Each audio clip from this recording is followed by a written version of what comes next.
Okay, I think we're live now. Yeah. All right, what's up, everybody? This is Sean Liu, Lone Star Lorgoyfs, Houston, Texas, blah, blah, blah. And I'm here with Travis and Mike. Do you guys want to introduce yourselves? Sure. Mike, you take it away. You're the hype man.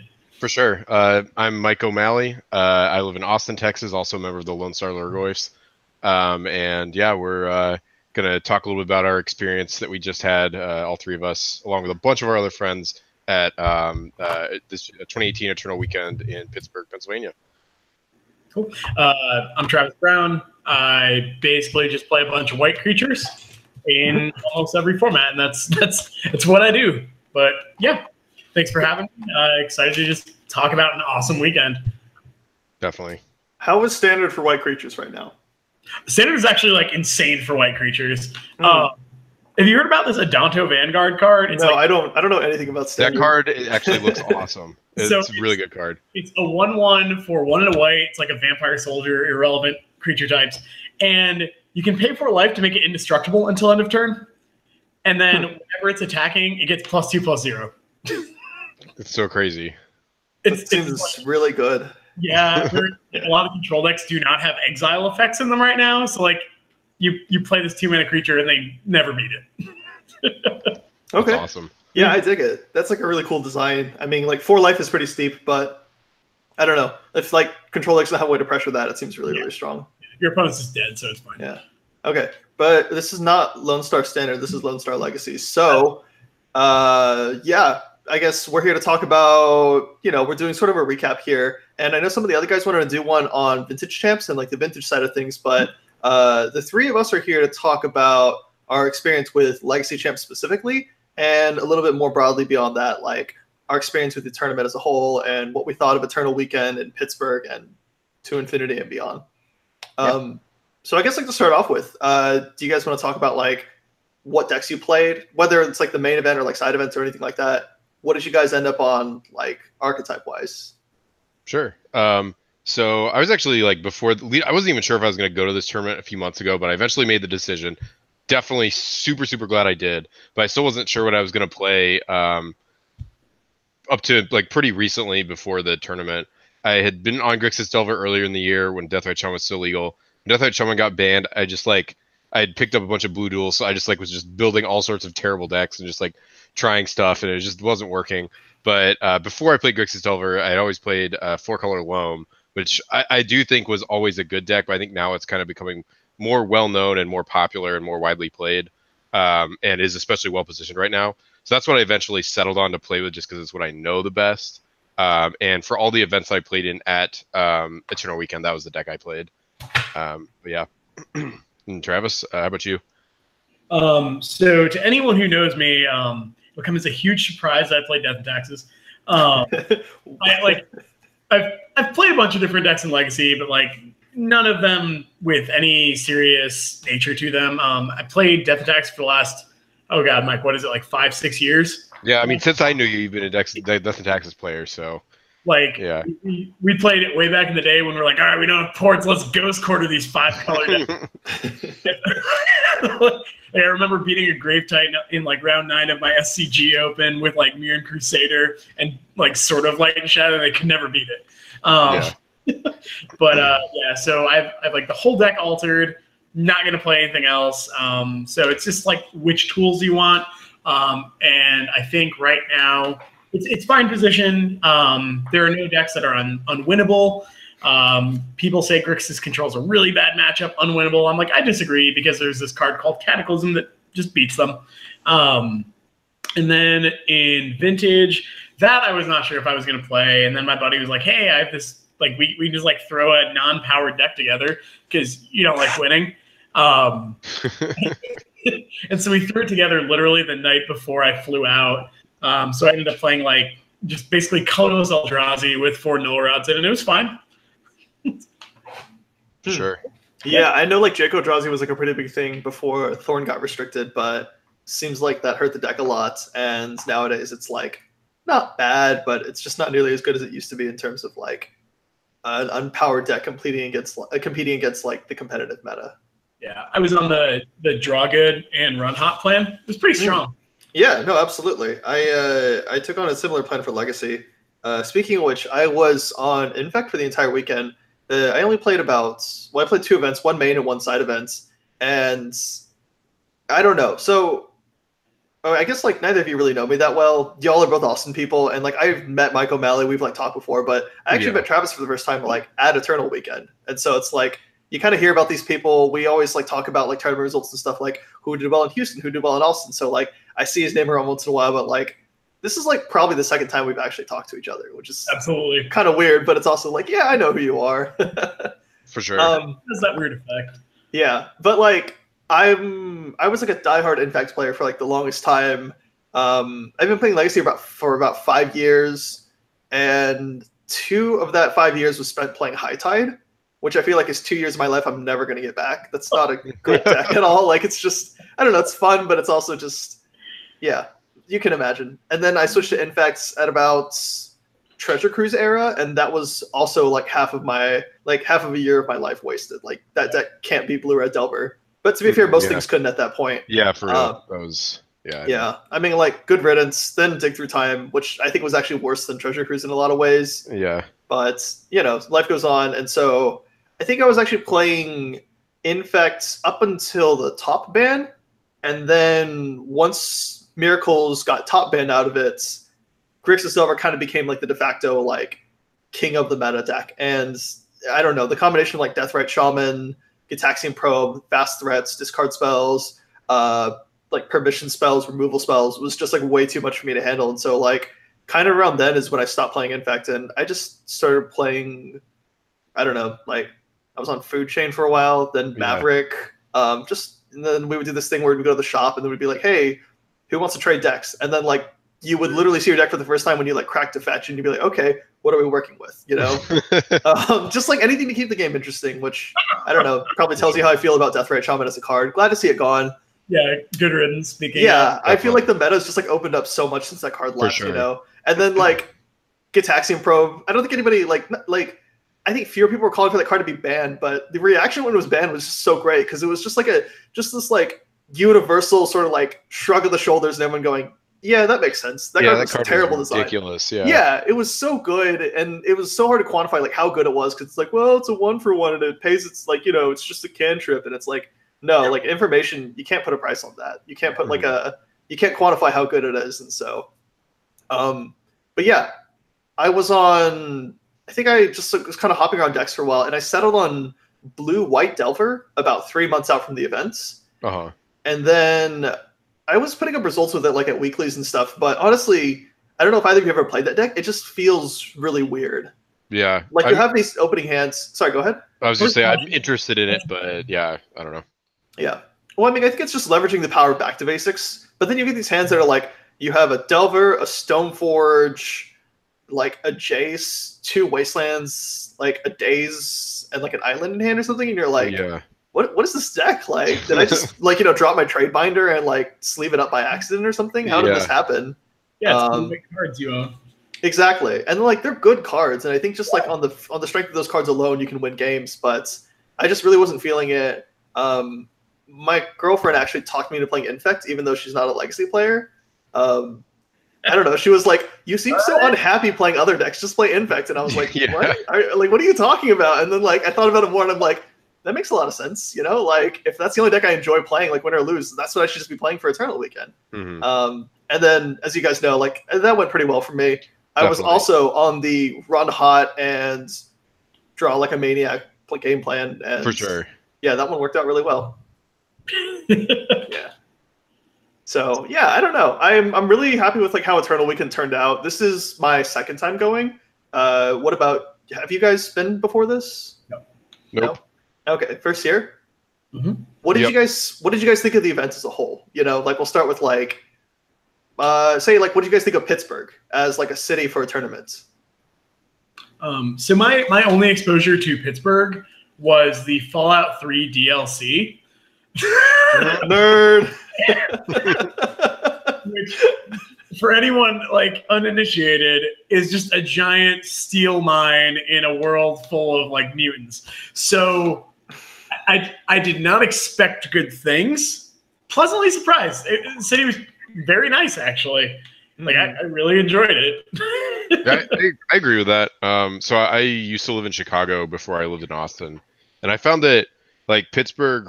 I mean, I don't know how actually big Pittsburgh is because we only kind of saw the drive from the airport and then like the immediate area around the convention center.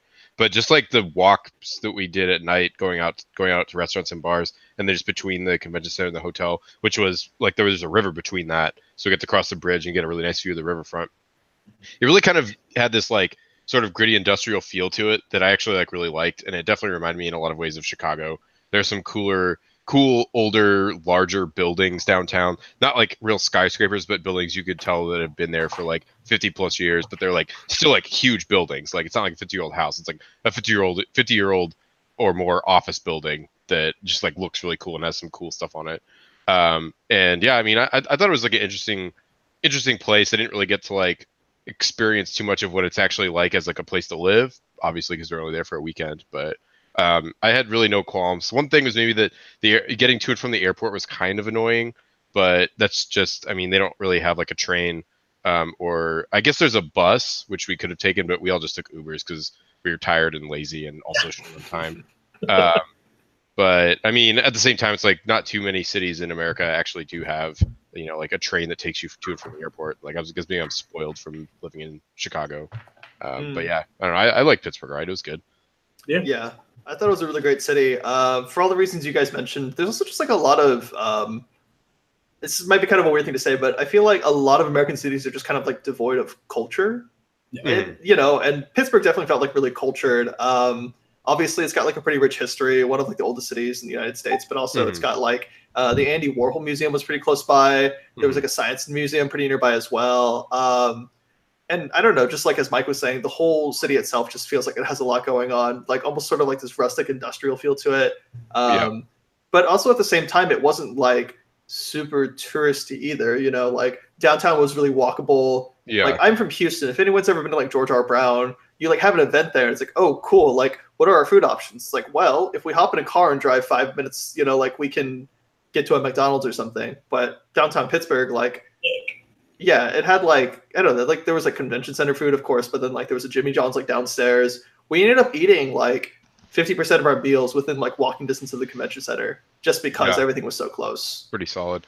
One other thing that I feel like I should mention that I just to kind of frame what I was saying about how I liked the aesthetic of the city, actually I think has to do with the geography of where at least the downtown is located. So there's this river. I want to say it's the Delaware River, but I could look it up. I have the internet at my fingertips. But I saw a sign that said Allegheny.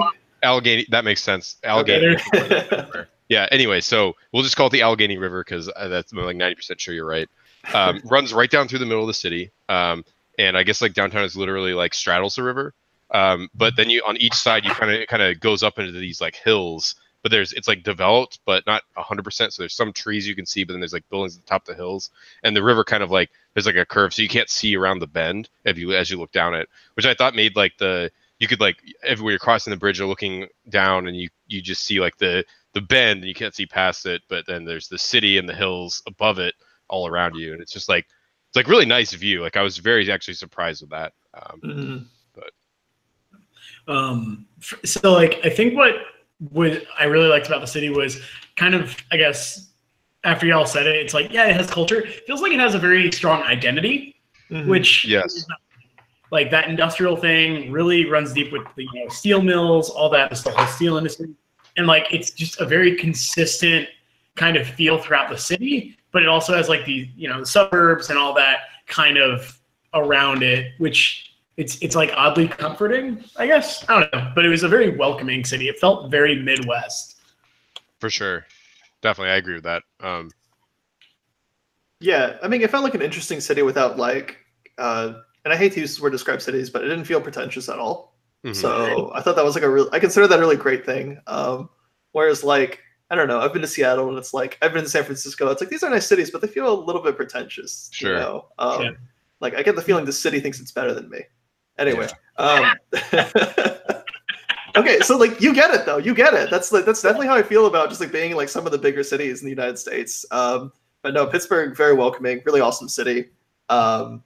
Really, yeah. So I'm glad you guys feel the same way because I was really happy with like the tournament location. And I know some people were like, not super thrilled when it moved from like Columbus, Ohio to Pittsburgh like a couple of years back, but I don't know. I've never been to Columbus, Ohio. I don't know how it was then, but it's pretty great now, and it's one of my favorite tournaments for the entire year. Definitely. Yeah. Absolutely.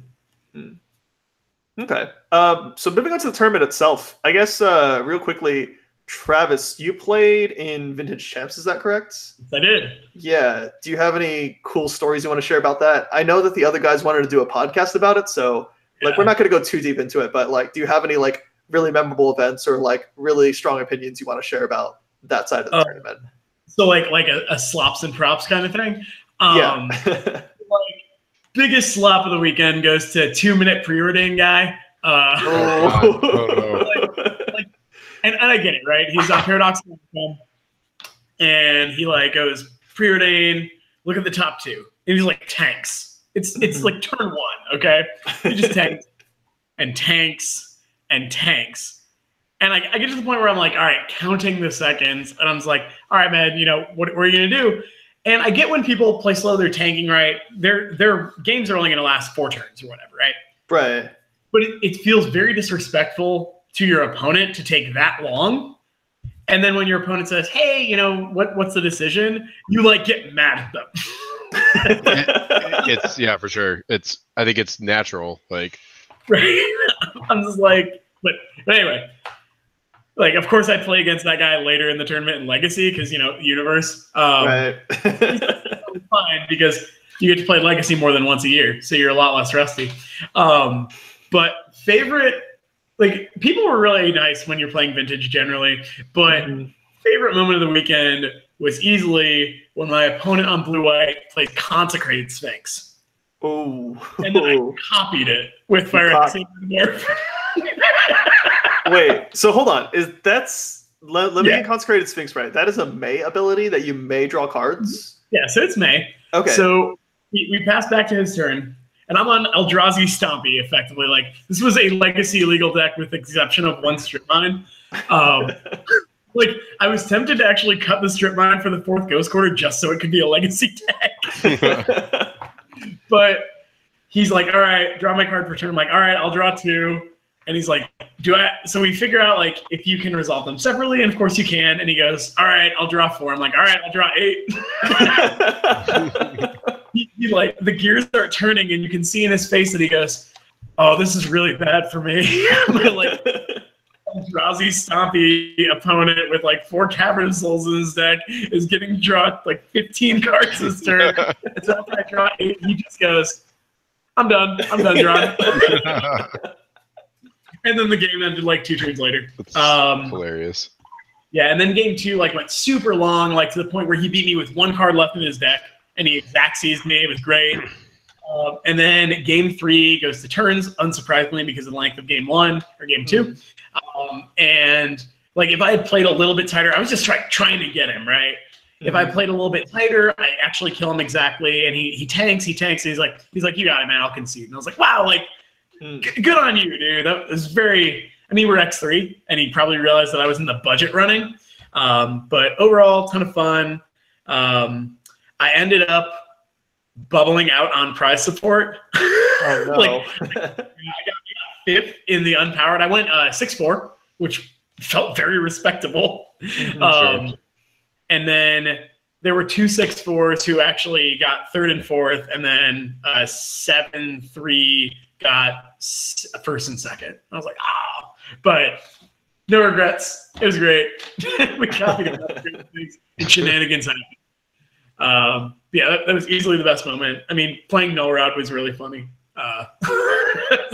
Like, you just like quadruple sinkhole people and they lose. But yeah, so that, like, overall Vintage was a ton of fun. I don't like regret playing it, even though it was unpowered, because I was going anyway for Legacy, so I was able to get a deck together, and I was like, whatever, it's $80. So yeah. I've also heard those Chaos Orb playmats are selling for a lot on eBay, to the point where, like, I think you actually came out ahead if you went to play the Vintage main events, and then sold the Chaos Orb mat on eBay. Even if you didn't prize, like, you still come out ahead. Yeah. Or so it has been told to me. I don't know how much it was to play Vintage Champs I don't know how much the Chaos Orb mat sells for, but somebody told me you could do that. Yeah, I believe it because the mat actually, that art does not exist outside of the mat because they commissioned the artist to extend the art to actually make the playmat. It's not long enough from the card. Yeah. It's like, I believe it. Okay. That's really cool. Yeah.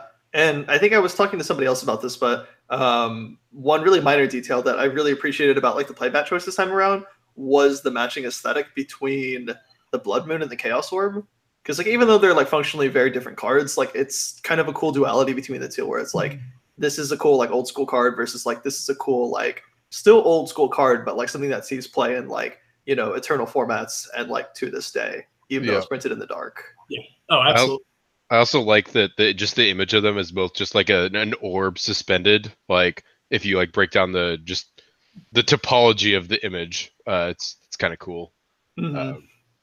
Yeah, on eBay that mat is apparently going for like $130. Jesus Christ! Could have signed up for that event. Wrote down your legacy deck on the deck red sheet.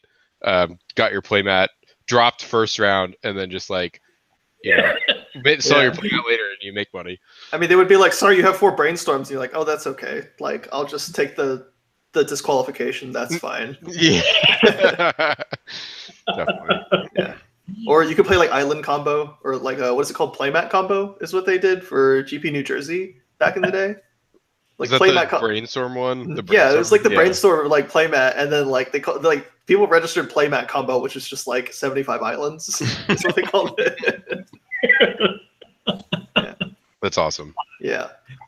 So I think like they had a really insane number of people registering for the first round, and then like something like a third of the people dropped out for like, you know, going in round 2 or something, just because so many people were there like for the playmat specifically.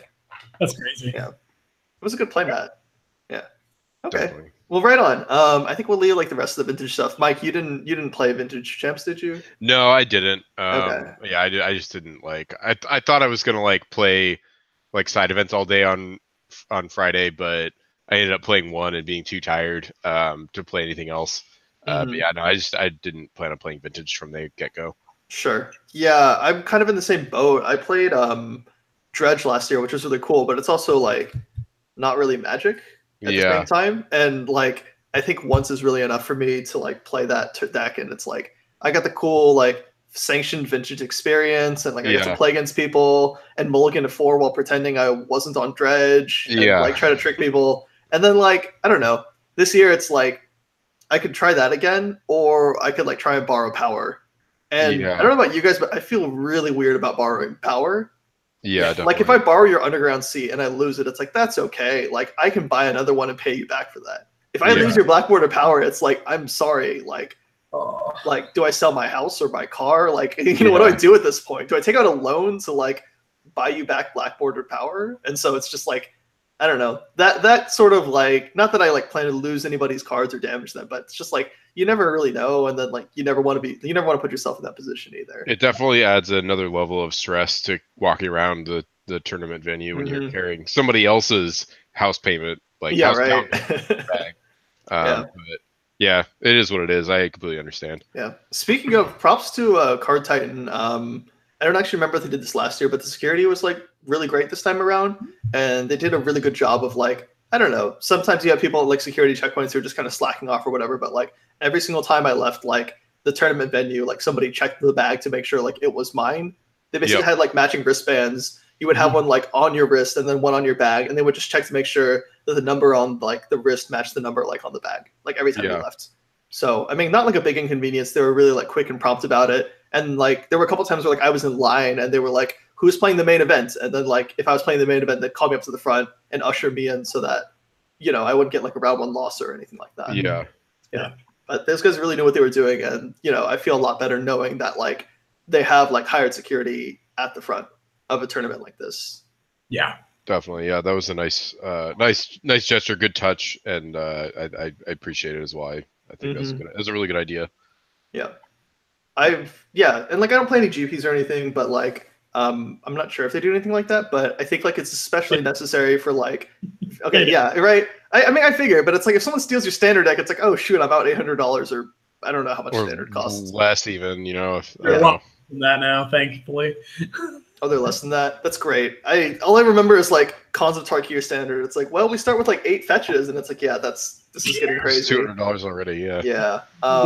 But yeah, it's like especially necessary for like vintage. So I'm really glad like they didn't have to, but I'm really glad like Card Titan like went the extra mile like and like hired like security to like really make sure that everybody's stuff was safe. Yep, absolutely. Yeah. Okay. Moving on, side events. You guys were talking about those a little bit. Travis, did you end up playing any side events? I think you said you were playing Vintage Masters, so or No. not Vintage Masters, Vintage Champs, excuse me. Just kept playing main events because that's just how I roll. Yeah, there you go. I mean, like you go there to play Vintage, you play Vintage, right? Yeah. Yeah. What about you, Mike? So yeah, like, and I'll go a little bit into like how I was thinking about what I wanted to do at this tournament like months ago when I just actually decided I was going to go. Because I was like, I still wasn't like sure what I wanted to play in Legacy because I just been again kind of trying to like play like really terrible decks at weeklies and just like not really having a great time. And Yeah. so I was like, well, maybe I just won't even play in the main event. I'll just go and I'll play side events all weekend because they had this deal that's like $100 play all weekend, play unlimited $20 side events.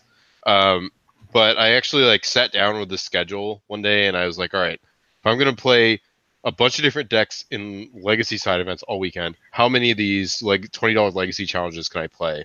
And it came out that with the flight that I had purchased, which was basic economy, so I couldn't change it at all, the best I could do was break even on that deal. Like I would get five $20 events for $100. I think in addition to one $30 trial, like if I played it on Friday morning. And I just decided it wasn't worth it. So I was like, all right, I'll just like go there. I'll see what I feel like playing in on Friday and I'll play in Legacy Champs. And then that's when I decided I guess I'll just play Aggro Loam because it's the deck I know the best. And I do really think it is well positioned right now in the meta. Mhm. But yeah, no, like I played, my plan was to play in a couple trials on Friday because that's the most you can fit in 2. But we went out on Thursday night to some bars, and I was way too hungover to actually like play Magic on Friday. And I was like, oh, well, I'll still try to make this work. I'll play in 2 trials.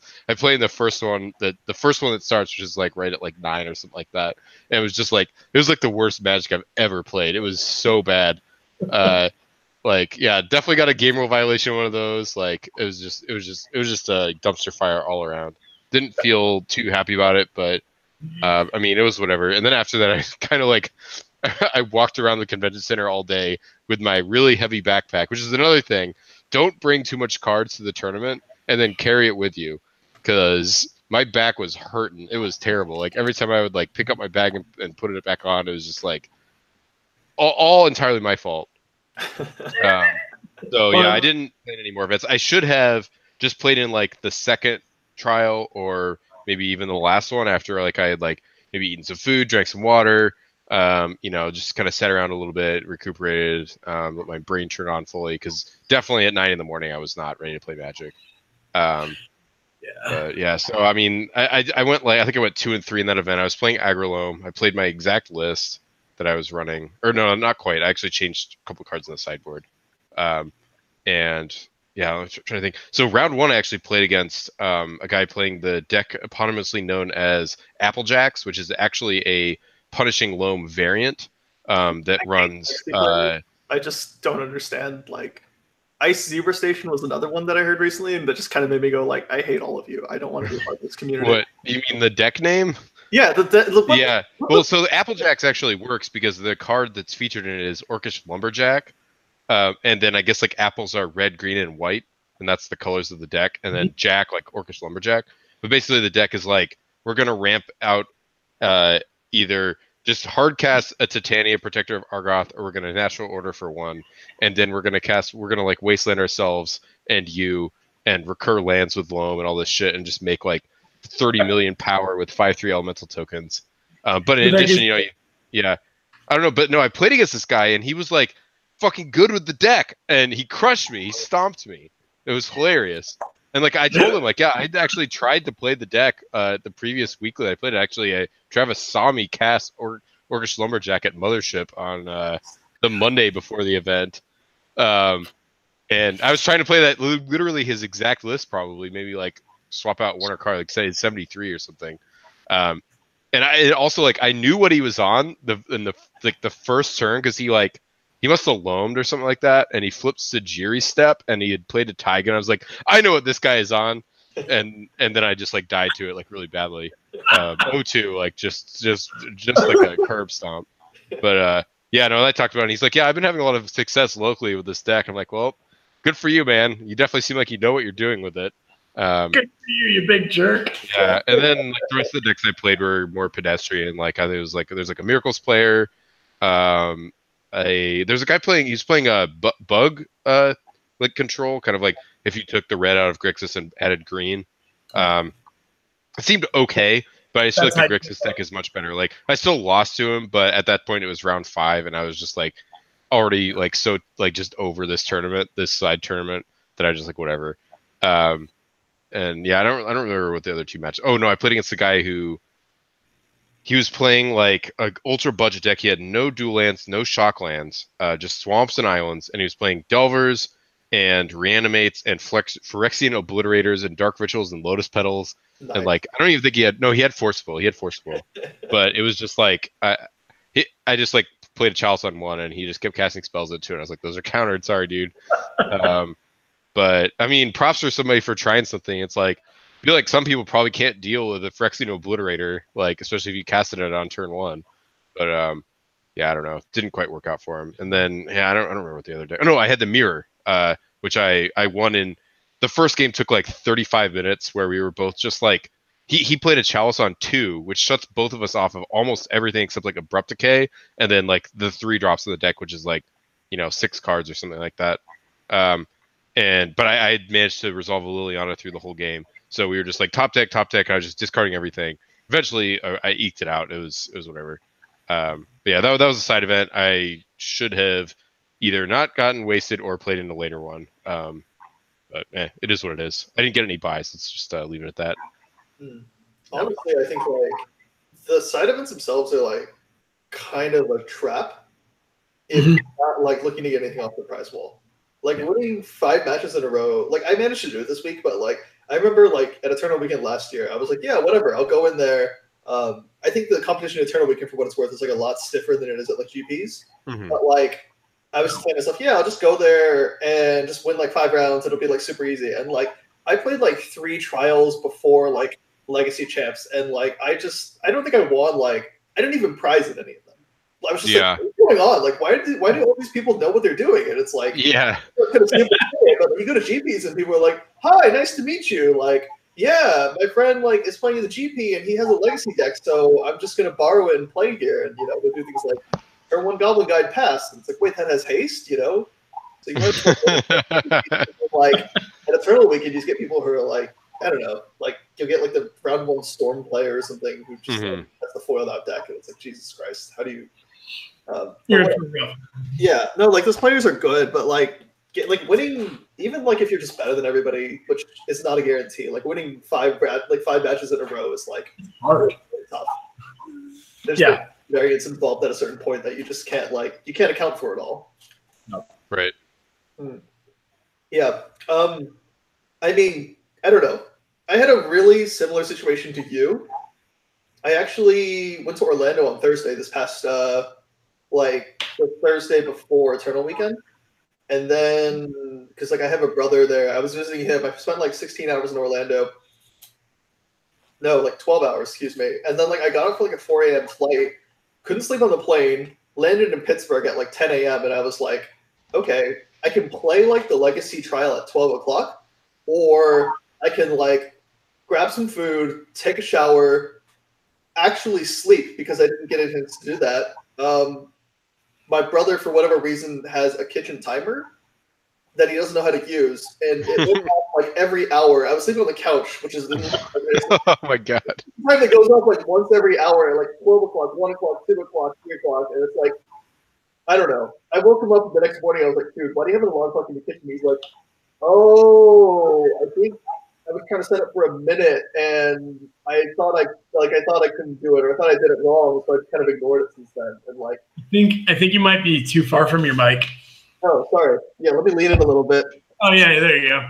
I was like, you sound like you're in your tapioca. Actually, no tapioca in here, but yes.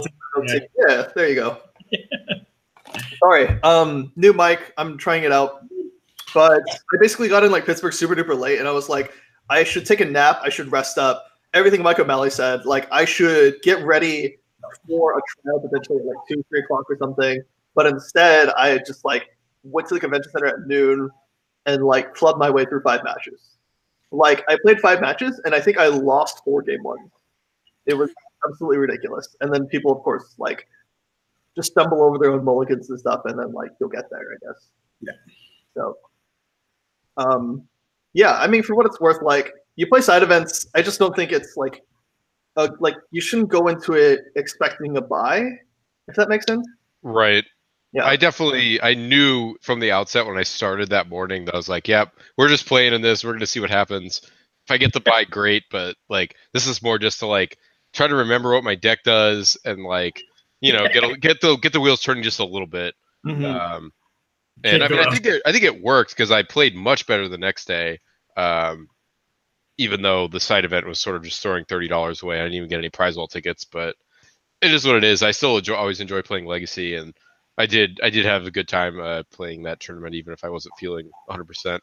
Yeah, and I think there's a very good point to be made about like I don't know. Travis played in Vintage Masters, and so like it's a different. I keep calling it Vintage Masters. It's Vintage. I'm so sorry. Vintage Masters isn't a thing. It's like the set that never was that everybody wanted. But yeah, Travis playing in Vintage Champs, and so like he's thinking, you know, he's concentrating. He has to like actually do like storm and combat math like throughout the entire day. Like for Mike and I, if we're not playing like the day before like Legacy Champs, like I don't know, we're gonna go into it and it's gonna feel like we're gonna need a warm up, you know? Yeah. We haven't been thinking about that at all. We've probably just been like, I don't know, dicking around in a hotel room and like eating a bar food or something like that. And then like once the time comes, it's like, oh, wait a second, how do I combat math? What's going on here? Right. So I think like at the very least, playing the side events like from the perspective of just like I want to get some warm up games in is like a really valid thing to do.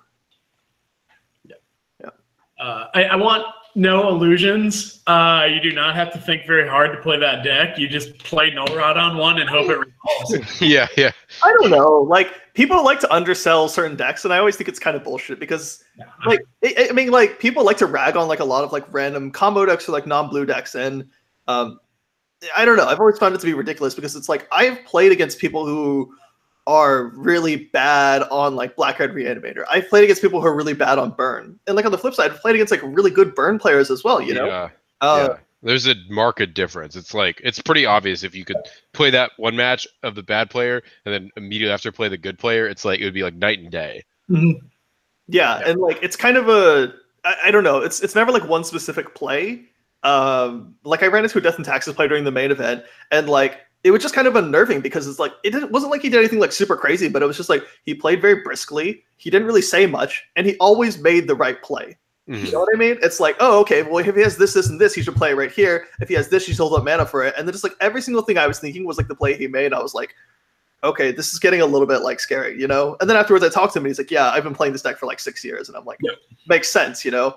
But I don't know. Like, I kind of hate this with like, I don't know, people like to rag on like Sneak and Show, for example, you know? And like, I've seen some pretty bad Sneak and Show players. Like, right, a lot of ways to flub that deck. You know, it's. Well, I think the subject here is more like it's something you might hear a lot about people who play in a lot of bigger tournaments, especially in Legacy and Vintage. It's like, well, you could play your favorite grindy ass like mid range, just slugfest deck like that just has like, you know, you put some permanents on the board and the permanents all interact with each other and it's like really crazy.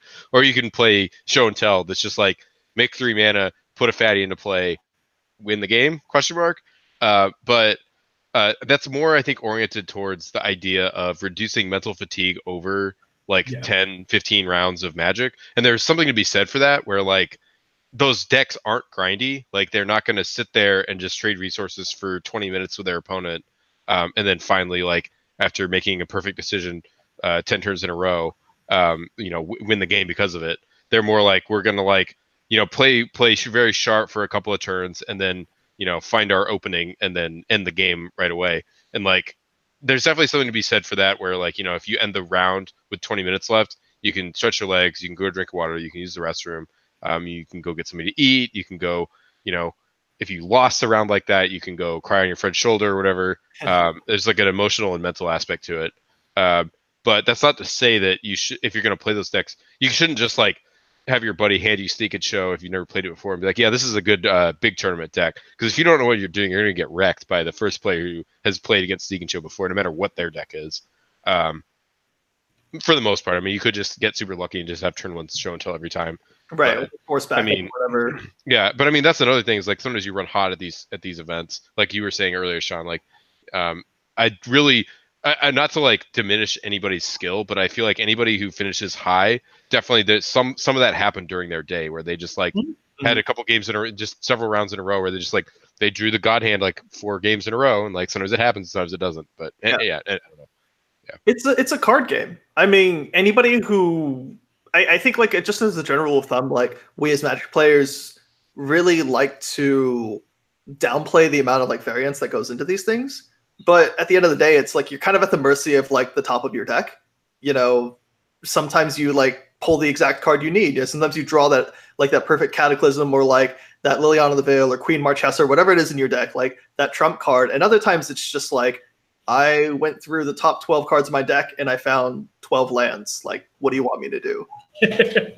And like I get that it's like kind of like an uncomfortable truth in a lot of ways, but I don't know. I think it's like that's also one thing that really helped me because I used to get like really upset about losing and stuff, and it's like I don't know. It's a card game, you know. Yeah. Sometimes you make all the right moves and you still lose. You know, you're gonna have to recognize it's like I played the game well, I was really in it, and I just didn't draw like the card they needed to. Mm-hmm. There's something to be said when like the best players in the world, their like career win rates are like highest at 65, 70% when they're like having a really good year. Mm-hmm. Like that's insane, right? Yeah.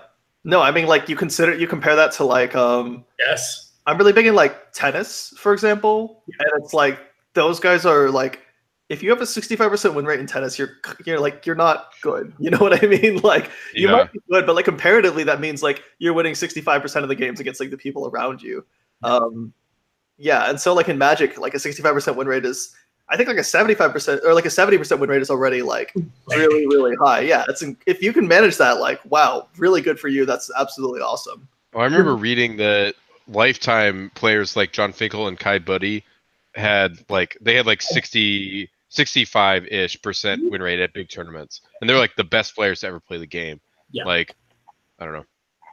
Yeah. Well, I mean, there's also the case to be made that like those players are playing at high level events, whereas like if I go to FNM every day for the rest of my life, I could probably grind like a 70% win rate. You know what I mean? Like, I've got like 85% at FNM.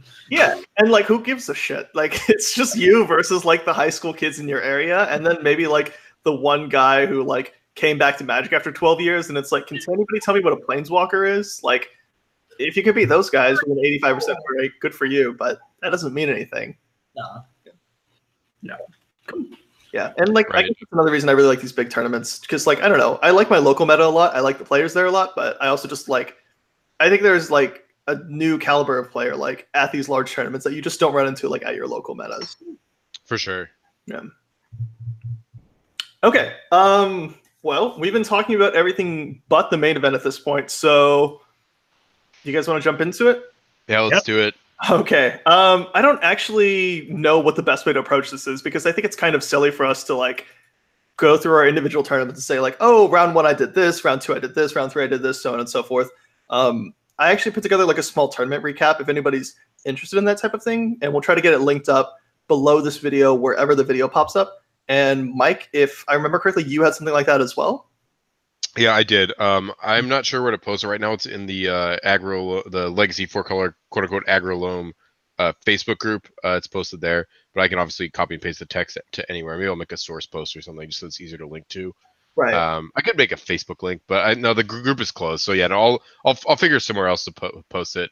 Edit it a little bit. And we can get like both of those up somewhere for the people who are interested in that type of thing, or like more deck specific like write-ups. But I guess like for the time being, while we're just talking about tournaments, I don't know. What were like the most memorable moments from y'all's tournaments? Good or bad? Well, I'll go ahead and give slops to myself for my tournament. I had several like game rule violations where I was just like just completely just bad, just not tight play. Like one was just I played an extra land, like just looked down. I was like, oh, I can play this tapped Tranquil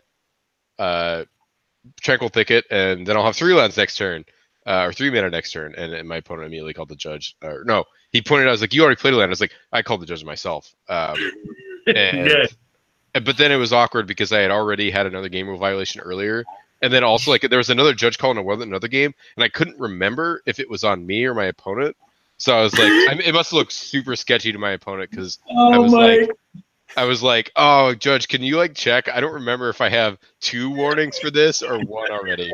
And he did come back and he told me, no, you have a warning for failure to maintain game state. You have a warning for game rule violation, and then this is going to be a game rule violation. So I was like, okay, all right. And I apologized to my opponent like 9 times throughout this, even though it's like, he's going to benefit probably. Although basically all they did was put the land back in my hand and proceed because we caught it right away. Mm-hmm. But yeah, I mean, I don't know. Like I could have like followed the rules of Magic a little bit better over the course of the tournament.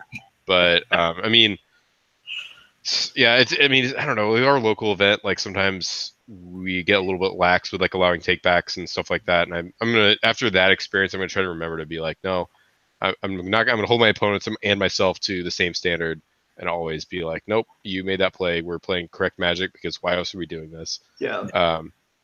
But yeah, I don't know. I mean, besides that, I mean, everyone was still super cool. Even the guys that I made violations against, they were generally fine. Like it was whatever.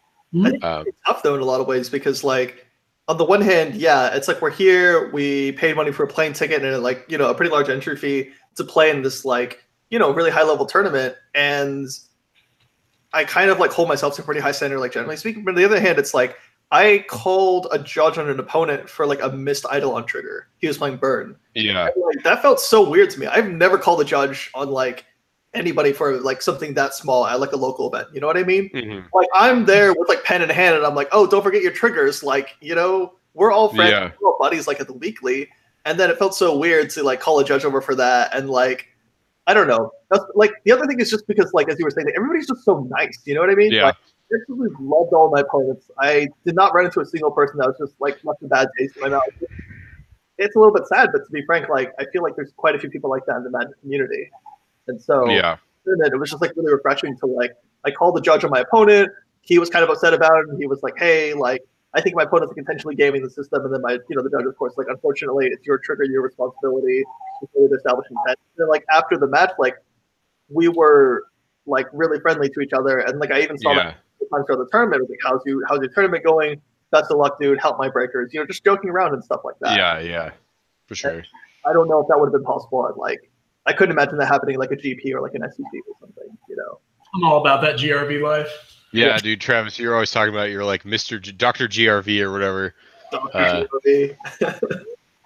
Hey man, if you're gonna like, I play with giant dice, like Star City coverage dice. So when I put like Sanctum Prelate into play on one with this giant dice, like it's an inch long on each side, and my opponent goes, bolt your Sanctum Prelate. I'm like, yo, judge. Yeah, for real. Like when I play Phyrexian Revoker, I write a little note and put it on the Revoker to like make it very clear what the board state is. And if you can't like follow along with what the board state is, like then I don't know what to tell you. Yeah, for real. I mean, yeah, you deserve to lose the game if you do that, especially when it's competitive REL.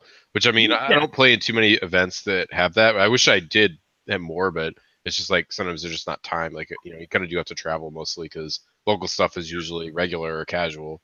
But I mean, it definitely changes how the game is played to an extent that I always forget until I play in an event, and I'm like, oh, this is actually like pretty serious. Like people are going to be watching you like very closely, and like, but in fact, the guy that I played an extra land against, he like after the judge finished whatever, and we like resumed play, he was like, man, you're playing all these cards that can give you game rule violations because like my deck has Dark Confidant, it has Sylvan Library, it has Mox Diamond, like all these things. So like if you fail to do it correctly yourself, and your opponent catches it, you get a GRV. But if it's like you don't catch it right away, both players are going to get a warning for failure to maintain the game state, as well as you get the GRV. I think there's a certain amount of like, I don't know what's called other than just like it's kind of bullshitty. How you can do things like intentionally miss your opponent's like Eidolon and Chalice triggers just because of the way the rules are written. But then like if your opponent misses like a Bob trigger, for example, and you didn't catch it either, like all of a sudden like that's on both players. You know what I mean? Right. Or For like sure. in Travis's example, it's like having a Prelate on 1. It's like as a new player, it's not intuitive to me at all that I can't just jam Brainstorms and Ponders and attempt to like, cheat one of those by the Sanctum Prelate. Yeah. Because I mean, like I understand, like I mean, we're all like pretty good players. We understand the rules. We know what we can and can't. It's basically just boils down to like triggers versus like affected like game states and game rules and stuff. But like as a new player, that must be like the most frustrating thing in the world. It's like a guy who loses a game because he tried to like jam a Brainstorm through a Sanctum Prelate and then like gets too many like game rule violations for that. Right. He gets one. Yeah. No, like you're not wrong, but I just mean like I think the system could definitely use a lot more clarity. Sure. I don't have like a quick fix for it, so it's like I'm not going to harp about it too much. But it just seems like kind of a messed up system in some ways that really benefits people who like. I mean, I don't know. It's not bad that a system benefits people who knows the rules, but like it's very easily exploitable by like people who know the rules out versus like newer players or maybe even players coming from like other formats and stuff. Like, yeah. I don't know. Yeah, maybe we should probably just talk about the rest of the tournament. I could feel like I could talk about this for like a long time, but yeah. So I don't know. Yeah, softs and props. Yeah, props. Well, I played against a guy who was playing Cephalid Breakfast with Stoneforge Mystic in his deck. Yeah. Is that the Shuko kill? He had Shuko in his deck. He also had Nomad's Encore. So you have 8 ways to make 0 mana activations. I actually don't remember the name of the Cephalid card, but it's a Cephalid something, and it's Illusion. a wizard. Yeah. Cephalid Illusion. I procured a playset recently for 25 cents.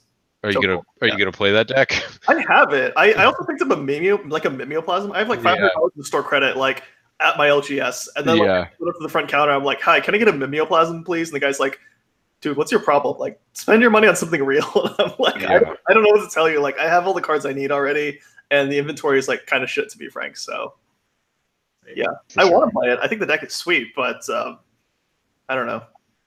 Yeah.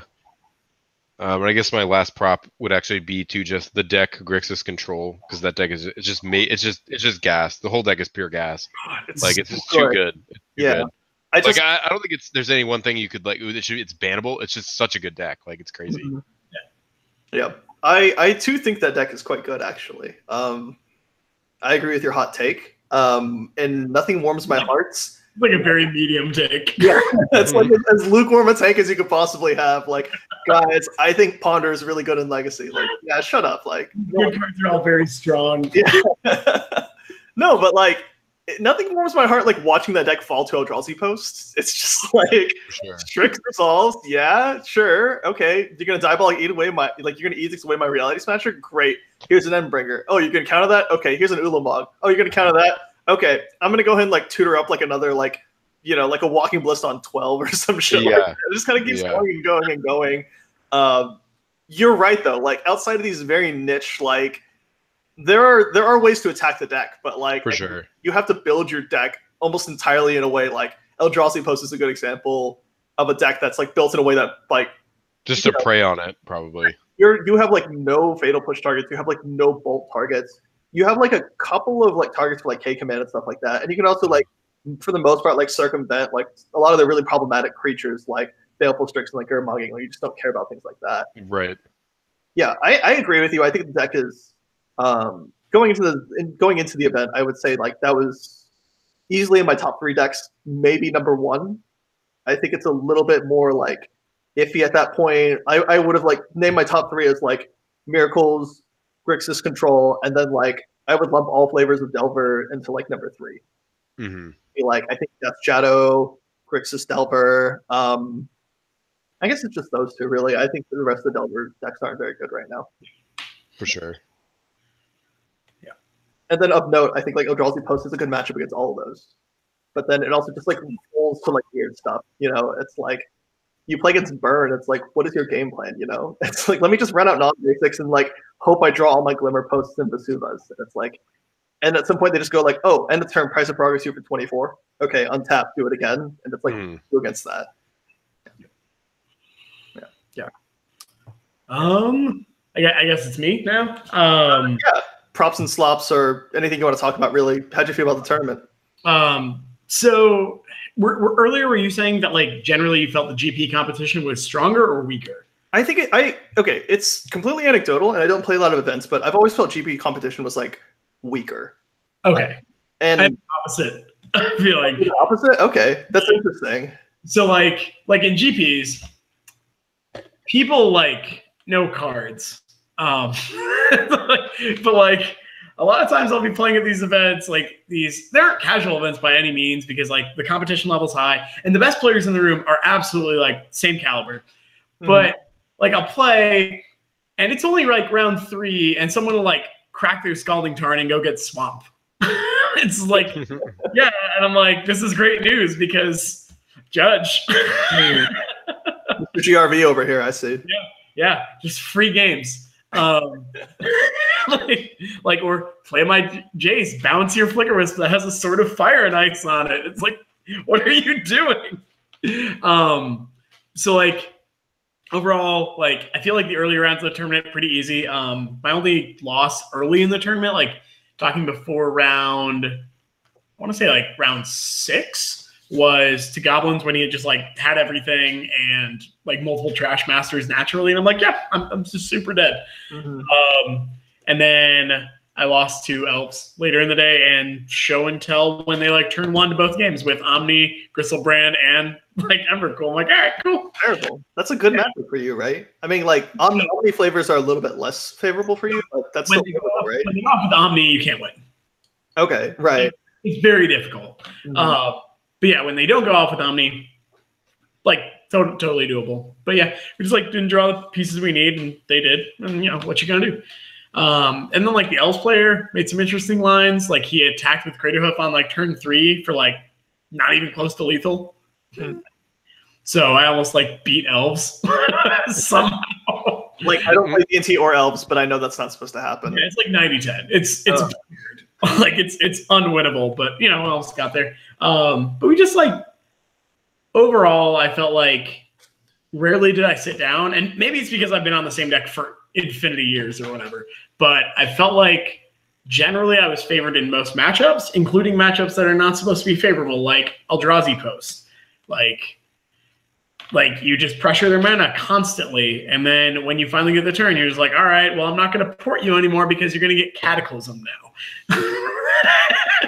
Like this person was absolutely just like raging at the top of their lungs about how frustrating it was to get triple ported. And I'm like, in all fairness, you could cast Emrakul with those 3 lands, so I don't feel too bad. It's like you're not exactly playing fair Magic either. Like, come on. Like this is not like we are both on the same plane here, right? And so then we just like cast Cataclysm and like really got to rub salt in the wounds. So that felt good.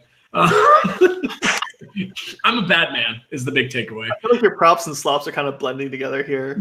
Right? I don't know if you're like slops for me for making me like a garbage person. But like overall, I think Legacy is in an incredibly good spot right now. I think Grixis control might be a little too good, but like no world should anything in there be banned. I really just hope that people try to play green in their like 3-color control deck so that we can just like beat them with the Wasteland card that everyone forgot about. Wasteland? I feel like Wasteland is that like Wasteland it was at an all-time low. I played against it. I played against Rug Delver, and I played against lands, and then did I play against another Wasteland deck? No, probably not. That's it. And the lands deck I played against wasn't even real lands; it was Rug lands. So like I feel like Wasteland, if you can like find room in your deck for Wasteland, I think you're really well positioned because people, and one of the people we were with, he was just like, hey, I'm gonna like jam green in my Grixis control deck because I don't need enough for 2-for-1s. I told him I didn't think it was a good idea because Wasteland's a powerful Magic card, but people like just don't respect Wasteland anymore, so they don't play it. And I think that's one of the reasons that the Eldrazi post deck is actually super good right now, because like you don't even need the needles to beat these Wastelands because the Wastelands just aren't being played. Like you look at I think a check pile deck actually top 8'd, right? Yeah, I think so. Combination. 1 or 2 maybe. Leave like Tide of Fire. It's just that card should not exist at all. Yeah, like it doesn't have Deathrite Shaman, so I don't know. Like people are just not using Wasteland. Like that's the only thing I can think of. Yeah, but overall, tons of fun. Slops to turn 1 combo. I guess I'll say that. Yeah, DMT tends to be weak to those, so that's a good slop. Yeah. It's not my strength. You gotta play more Leyline of the Void. Leyline of the Void, I boarded in, I feel like literally like 7 out of 10 rounds. And I had it in my opener games 2 and 3 like every time. And it was just so fucking good. Like I boarded in against I don't think I boarded against Painter. I definitely boarded against Blackguard Reanimator, and I had it both games, game 2. I should have boarded in game 2 against Cephalid Breakfast, but I didn't know what the hell he was doing because game 1, he just like Stoneforge Mystic, and I beat it with Punishing Fire. And I don't know. Like, but then he comboed me game 2, and I was like, oh, this is a graveyard deck. So I boarded in Leylines, and I had Leylines, and he couldn't combo me. Storm did the same thing. Debt limits their lines a lot. And then in the Grixis control mirrors, I did board it in, although I still lost both of those because I'm not as good at Magic as I wish I was. None of us are. We're all bad. Yeah. We're all bad. Like some of us are just slightly worse, Top spot on a garbage heap. Who cares? I do have one more prop slop because I'm not sure which it is. So I think it's round 11, I guess, the last round. And I go over and I'm watching this lands versus blue-white, Stoneblade, Miracles, whatever. They're all the same deck, but some have 4 creatures in them. And this blue-white control player goes like, I forget what he casts, but he just leaves up planes. Oh, yes. I remember this. Yeah, so he just leaves up like basic planes to the side after his opponent put Dark Depths into play with like the mana to activate Thespian Sage, right? And so he's just like, look at my Swords to Plowshares, man. I'm like, this guy clearly does not have Swords to Plowshares. And so his opponent just like not go for it. What? He just doesn't go for it, even though he has Life from the Loam in his hand. And I'm like, okay. And so then he like, instead of trying to make a 20/20, he goes, all right, choke. And his opponent goes Force of Will. Untap, back to basics. Oh. And I was like, of course that's what happened, because he just like believed his ridiculous, absurd bluff. Oh, and so that's not even the important part. The important part is what happened after when they're discussing it. And apparently blue-white control guy was explaining to his opponent how he played again. He's played a bunch of legacy decks, he has a lot of experience on both sides of the matchup. And he's like, so I know what's important. I know how to like make people think things. Oh, I know. God, no. He did not. He said, I know how to make here. And so I guess he thought he was like inventing bluffing because me and this other guy who were watching, we just like start laughing and run away. You should. Like, bluffs by nature are very low percentage plays. Like, I bluff all the time. Yeah. But when it works, I'm talking to my opponent about it. I'm like, oh yeah, that was just a fucking Hail Mary. I was basically 5% chance that works. No one, like, what kind of conceited prick is like, oh yeah, I'm this like mental mind master and like I know exactly how people think and like how to make them think things. Like, dude, hashtag Nick Fear. Yeah, that's got to be our like local thing. I think that's romantic. Texas MTG. Just start using that phrase. Just overuse it until everyone knows that we make the fear in this game. We are the fear men, or something. So that best moment of the weekend right there, easily. So much worse. Like you told the story, and I'm like, oh my god, like I can't believe that bluff worked. And then like, No, it was what he said after. I don't know. I remember. I just man. I hope whoever that was is not listening to this I podcast. hope they are, because they need to know how ridiculous they sound. Speaking of listeners of our podcast, I would like to give a shout out to I believe it was my 8th round opponent.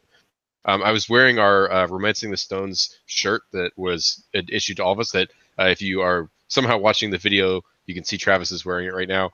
But he was like, "Oh, Romancing the Stones, what's that?" And I explained it, and then he was like, he realized that, "Oh, you're from Texas. Like, are you the Lone Star Lurgois?" And I was like, "Oh yeah." And he's like, "Oh yeah, I listened to you guys' podcast." I was like, "Oh fuck yeah, man! Like awesome. Yeah, I've been on that a few times. You should keep listening." I believe his name was Eric. He was a burn player. He was a very good burn player. That's also one of my worst matchups as aggro loam or 4-color loam. You're saying he's one of the good ones. Well, he was like, his deck was like foiled out, so he did it on purpose. Like he knew what he was doing and he played very well. But he told me that he told me in game 1, I won the die roll, and I had like in any other matchup, my hand would have been amazing. But it was like Mox Diamond, dual land, other like tap land or something like that into Dark Confidant. And he says when I like did that turn 1, he like breathed this internal sigh of relief because like, oh my god, my hand has like 5 price and progresses in it. I can't lose this. And sure enough, he priced me like twice and I was dead. And then the same thing happened in game 2, and it was just like my like 4-color loam just cannot be burned. It just never happens. You need more. Yeah. But then the following round, I played against Rug Delver, and I got to instant speed sinkhole his dual land with Assassin's Trophy because he didn't have basics in his deck. So that was pretty awesome. So you can flip it around a little bit. My AC, sorry. Yeah. It's getting a little hot in here. You guys feel that? Woo! Trophy sinkhole. Woo! Jeff the mind blower over here. I had high hopes for that card. I was a little bit sad it didn't see quite as much legacy play as some other cards, but understandably so. I think Abrupt Decay not being able to be countered is still like a really big part of like so good. Yeah. The card, I think I'm really hoping people go, you know what? I care more about the instant speed Vindicate than I do, K command, because that'd be great. Yeah. I would love for them to get rid of that card. I don't mind bug control as much as I mind Grixis control, and that might just be because Grixis control is everywhere. And as soon as like bug control comes back, I'm gonna be like, "Fucking Leovold, this card's bullshit. Where's Grixis control? I missed that deck." But for the time being, like I'm really into bug control. You'll never. I think K command is like too good. Like I don't think we'll see that. We won't see bug control. It's just the deck just doesn't work as well. Yeah. I mean, I'm too honest, I guess. Yeah, I don't know. I think it's like really close to being good, though. Sure. Yeah, it's playing a lot of. Maybe I'll play it and try to popularize it, and we'll see how it goes. I think bug is probably better in the heads up because Leovold is just so busted, right? Yeah, that's true. Leovold is disgustingly good. Oh, you K commanded me. I guess I'll draw 2 cards. Yeah. It's like nice 2 for 1. Let me just draw 2 off of that real quick. So that's now a 2 for 3. That doesn't seem very good. Like it doesn't even kill the Leovold. Yeah. Oh god. It was so depressing. Like watching back when Leovold was running around everywhere because of check pile. Like you would watch your Death and Taxes player be like, equip Sword of Fire and Ice, pro blue, Leovold can't block it. I'll swing, and then the look on their face when they're like, okay, I can't draw a card. And I can't shoot anything because he'll draw a card. So shoot itself. Shoot yourself. Natalia with a Sword of Fire and Ice, and it will shoot itself for 2. Yeah. I didn't get anything off the Sword of Fire and Ice. The Leovold players over there are like, yeah, nice equipment, dude. That card's garbage. I don't know why you play it. Bad feels. You're like a Death and Taxes player. I'm sure you knew about that. Like firsthand. That must have been terrible. Like how your ports just draw them cards. Well, playing against Leovold is like bounce the Leovold and then like port them, so you like time walk them repeatedly. Sure. Then drawing a card, but you like double porting and like Caracasing, like them spending 5 mana every turn to draw a card is fine. It doesn't feel good. You having this complex. The problem is like it's you having this complex setup to deal with 1 card. A 3 mana card is like, Yeah, it's like, and I have like a Karakas and 2 ports and 2 other sources. Like, I can now deal with this Leovold. It's like, yeah, they have like, it's just one Leovold. Like, you know, they don't have to play it over and over again. They can just like, do other things with their mana. They still even draw a card if you edict, unless you're edicting with Innocent Blood because it doesn't target. Like, there's like you have to like Toxic Deluge or Innocent Blood to kill it, like, and remain on parity. Like, and then you have to construct your deck. Like, I don't know. Council's Judgment's a good card. Yeah, that works. Yeah, that yeah, always yeah. works. I always forget that's a card because people don't. It's just not around these days. Miracles plays it obviously, but that's about it really. I mean, I guess D&T you might have it in your sideboard as a 1-up or something. True Name Mistake is a thing. Yeah. Yep. Flipping True Name, dude. Like, they need to print like Dread of Night to hate out blue cards. Yes. You know, like, Yeah. how do you get that? You know, that's Or like Dread of Night, like name the color.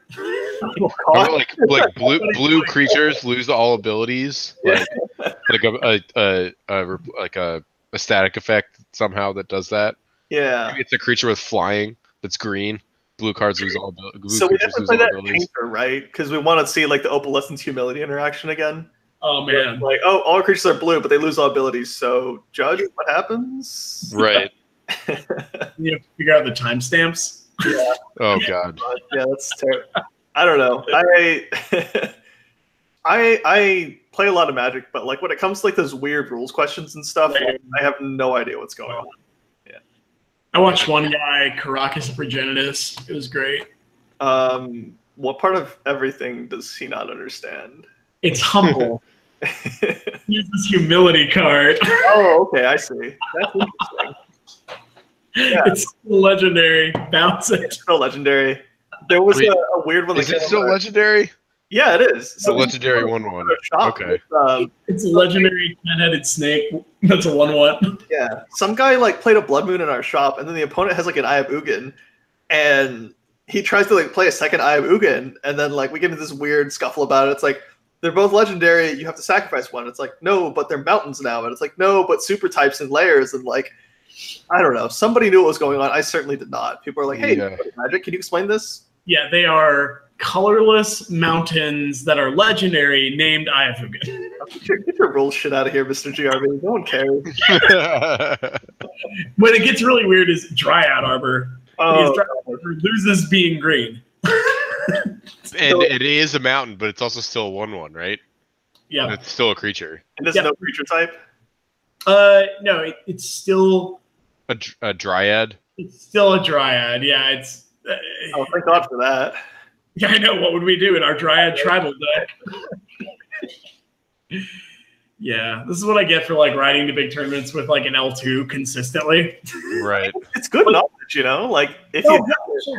How do you think I get all these GRVs? He like tells me to do these things. He's like, look, this is how we police as a community. Like, you're like, you just want the free wins, and yeah, those are nice. But the reason I do it is because if an opponent is trying, it like fetches a swamp with a Scalding Tarn and does not say anything until you point it out.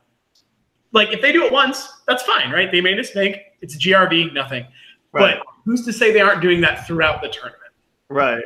And so, like, it's, yeah, that's a good point. It's like, you call the GRV on them. If it's not a mistake, if it's an honest mistake, then That's it's it. an honest mistake. It never happens again, and they don't suffer anything from it. Right. Yeah. But I if had they're consistently, then they're getting DQ'd for cheating, which is great because fuck cheaters. Yeah, right. No, I've been thinking about getting a petition started to get Alex Bertoncini hired at Wizards. At this point, that is the only way to get him out of competitive play for good. So, you know, if you guys are in on that, we can kind of get like the petition.org started. Link. Yeah. All right, I can support that. Yeah, right. That's like the most that's like the least, that's the coldest take I've ever had about Magic the Gathering. I have not met somebody who doesn't agree with that idea. Yeah. Yeah. Hashtag cold take. Yeah, right. Right up there with I think Brainstorm might be legacy playable. Just maybe. Maybe, yeah. It's well, how do you brew? There's blue decks that don't play Brainstorm, right? Like there are, yeah. Tezzerator usually doesn't. Mm-hmm. Yeah, and then like I think there's some blue Chalice decks out there. I'm not sure what they are, but Oh god, yeah. yeah. Oh, I guess Tezzerator is one of them, yeah. Yeah. What I was thinking was like Mono Blue Painter, which I think Yeah, probably plays Brainstorm. They might play Chalice though. Also, like I think it's either or because they'd be on a soul land base. I don't think they play Chalice because they have like Grindstone, but I also don't think they play Brainstorm because they can't fit fetches into their mana base. Right. Yeah, or something like that. I don't know. Like I've been playing the same deck for 5 years, and like I don't know outside of that. So yeah, well, I'm actually I picked up two Tundras at Eternal Weekend. Nice. And I'm trying to build a Bant deck, but everyone keeps telling me that Stoneforge Mystic isn't very good unless you're like I'm maybe Travis can speak to this in Death and Taxes. So I'm like trying to build a Bant deck without Stoneforge Mystic, and I also am building it without Knight of the Reliquary because it's like if I'm gonna play Knight of the Reliquary, I'm gonna play 4-color Loam because I think that's the best Knight deck right now. Yeah. So let's see what else we can do. So I'm looking at Thalia Heretic Cathar, Spell Queller, True Name Nemesis, Geist of Saint Traft, obviously Noble Hierarch, because why else would you even try to play Bant? That's like probably the only reason to be there in the first place. And then like Kasali Pride Mage.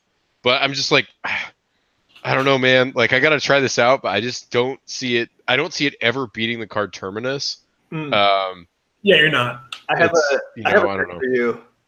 Okay, are you ready for this? Go.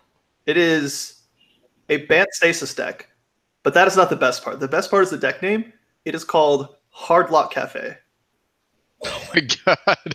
Yeah, right? That's great. It's amazing, right? And then it's just Bant Stasis after that. It's more of a top-down design. I have a great deck name. I don't have a deck for it yet, but top-down design. Yeah, it's just like like I tried brewing Bant Stasis for like a month after I came up with that name, and you have Teferi in the deck, right? What's that? You have Teferi in the deck, right? Teferi was printed. He untapped 2 lands. Yeah, no, he's great. I would definitely play Teferi now. And I think there's like a lot of like weird stuff you can do to like play a really fair game. Obviously, like your Noble Hierarchs and like your Stoneforge Mystics can like do pretty good work on their own. But like even with Stasis in play, you're like, I'm gonna play Stoneforge Mystic, I'm gonna find a Batterskull, and I'm gonna put it into play, and my Stoneforge Mystic will never untap. But your Batterskull has like Vigilance, so you just like keep swinging with that. And it's like a totally fine thing to do, like even without Stasis in the deck, and like it just gets better with Stasis in the deck. That's how I beat that deck. I played like a Serra Avenger, and they didn't know what to do. Yeah. It's like having Vigilance so it does not ever get locked down by Stasis. And then you can play some Dazes and stuff now since you have Tundras. Those are really good with Stasis. Yeah, for sure. So I think people have been trying to do this for years, and I mean, definitely everyone should try to brew some things because, like, I mean, even if it inevitably fails, like I'm certain that my efforts here will fail, and I'll be like, I don't even know why I bought these Tundras. The only cards I like that are white don't work. They don't work. Like I don't know, but we'll see. You do in your Brainstorm deck. I think there's a lot of merit to just like, as you said, like brewing for the sake of brewing. It's very easy to sort of like, I don't know, like almost like sharpen your skill set to the point of like being obsolete. And I think that was something I did for a really long time. It's like I just played one deck for the longest time, and I really enjoyed it. But then I kind of ran into this problem where like that was the only thing I did, and I think it really stunted my growth as a player once I like, I don't know. I think there are ways to improve as a player playing a certain deck other than playing that specific deck itself. And I think one of those ways is like brewing new decks. And then of course, if you get the chance, like playing other decks is also really good, But basically just broadening your horizons, I think makes you a much better Magic player overall. For sure. Like unfortunately in Legacy, that usually means spending a lot of money, but I mean, everybody who's probably listening to this cast already knows that anyway. So, like, I mean, the big problem is if you only play one deck, how will you ever learn how to make fear? Make fear? I mean, I couldn't have put it more succinctly myself. I think that's pretty much just seals the discussion, right? Yeah. Like, I don't know. Locked it in. We're at the Hard Lock Cafe. If only we could be like that guy. Hashtag make fear. I wish I could have lines like that when I beat someone. Like, oh my god. Usually I'm just like, oh, thanks for playing. That was a good game. Thanks. Yeah. Oh, how's your deck going? How was your whatever? Blah blah blah. How's your tournament going? Yeah. It's like really, it's much easier to be friendly if you've lost a match than if you've like won a match. Feels awkward. Yeah, it's like, oh, tough luck. Mulligan to 4, huh? Does that happen often? It's like what kind of conversation you make there? It's like. I see. Am I being a dick at this point? I don't even know. Yeah. Yeah, I think that my takeaway from this weekend was like most decks in Legacy are playable as long as you have a real strategy and you're playing good cards. Like, Yep. Which is awesome. Yeah, it's in a great spot right now. I'm really happy with the meta, and I think like there are still some top decks for sure, but like some best decks in the format. But like, there's always going to be a best deck. You know, you can't hope for like there are 50 like best decks, and they're all 50-50 against each other. Like that would probably not be super exciting, to be honest. Like, I mean, I think we're back into an era of Legacy where the old thing that everybody used to always say was that like as long as you know your deck really well, you could win a big tournament with it. I think that's true. I mean, maybe the top 8 at Eternal Weekend doesn't necessarily reflect that because it's all like the best decks. But like, I saw so many weird decks the whole day. Ruglands, Red White Painter was apparently out in force. I played it round 1. One other friend played it round 1, and one other friend played it round 1. Jesus. And then like Cephalid Breakfast. Like I never thought I would see Nomads and Core get cast.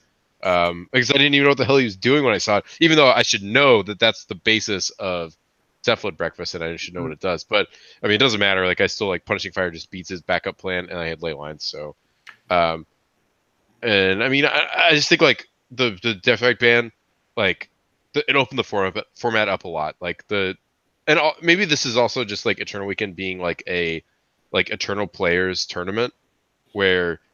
First of all, every single opponent that I played against, and also I heard this from every single other person that I talked to about their opponents, was that everyone was just like happy to be there, and we're happy to be playing Eternal Magic, and it was just like a great experience all around. Everybody was so cordial and just clearly there to have a good time. Even though we were being serious about playing the game correctly, it was never like a point of contention. I don't think anybody left their table upset or anything like that. Like at least that I heard about. Yeah. So I don't know. When you cast Cataclysm, people are like never happy with you. That's you. Like I think you're just sort of a salt maker in some ways. Like that's just kind of your thing. No, that's how I like to sustain myself. Jesus. Okay. Well, we do need like all different points of view on this podcast. I think that variety is the spice of life, as they say. Definitely. So salt is the spice. Yeah, salt is the spice. What a white thing to say. Oh, you mono white players. So you want to talk about UMA? Yeah, let's do it. Let's What is it? Because I have not been following the news at all. Like I've seen a lot of angry posts on social media. I'm like, what the hell are everybody talking about? Looks like some foil cards in this picture. I don't know. So you've like, yeah. Go ahead. Yeah, so it's Ultimate Masters. Basically, it's so like the non-furious take is it's a crazy powerful set that so for every box you buy, there's a single card in a little envelope. It's a box topper. You open it up, and it can be any. I don't know if it's any of the cards or just the rares or mythics, but it's foiled and mostly borderless, which is super sweet. They have like Liliana the Veil, Demonic Tutor. It's like a ton of sweet cards, right? It would take a long time to go through them all. But then they announced that the MSRP is $350 a box. Yep. Sounds par for the course. Which is it looked so good, and then what a beating to just throw out there. That means those cards are going to be so expensive. It doesn't do anything. Yeah. I mean, on the one hand, I think if you want to make really premium collectible items that are worth a lot of money, this is the way to do it. It shouldn't be in the form of I don't know, specifically for example, reserved list cards where it's there's no substitute for Underground Sea and Legacy. You could play a Watery Grave, but outside of Death Shadow, that's just strictly worse. Yep. So if you want to play borderless Tarmogoyfs versus heavily played modern masters have dog teeth marks in them, Tarmogoyfs, functionally those are the same card. And in that regard, I'm pretty okay with them making really, really expensive reprints. Right.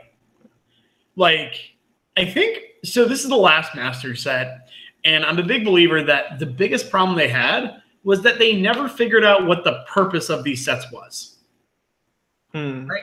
Like, so I think a lot of us were thinking when they were like, oh, Modern Masters, they have Tarmogoyf, Bob, like all these staples. The assumption was, you know what? The purpose is to like get these cards back into circulation to make these formats more accessible. Mm-hmm. It was like not, but then the execution of this was not at all in service of that idea. Like they're like, you know what? All right, it's great, but fetch lands are all at rare, and so the demand for these cards goes up, and so the price stays the same or goes up afterwards. And it's like they can't say they want to make these formats more accessible when they're charging $250 for a box of a set where you get 24 packs in a box instead of like the 36. Right. Like it's a cash grab, which is fine. I think everyone understands they're a company and they need to make money, but I just don't appreciate kind of that it feels dishonest. Well, I think one of the really weird things that they've had to deal with, first of all, I think 24 is like kind of a garbage number of boosters, and maybe somebody could fact check me on this, but I thought it was because they wanted to make these like draft centric sets. Yep, that's exactly why. Yeah, and so like you have this awkward tension between like the financial aspect of it that they don't really want to acknowledge, and then they also want to make like really engaging like draft formats or limited formats. And this is a perfect like in terms of their release schedule, this is a perfect time to do that, where we can take all the cards we printed over the last 10 years and specifically curate a draft format that'll be like sort of a greatest hits of like the last 10 years.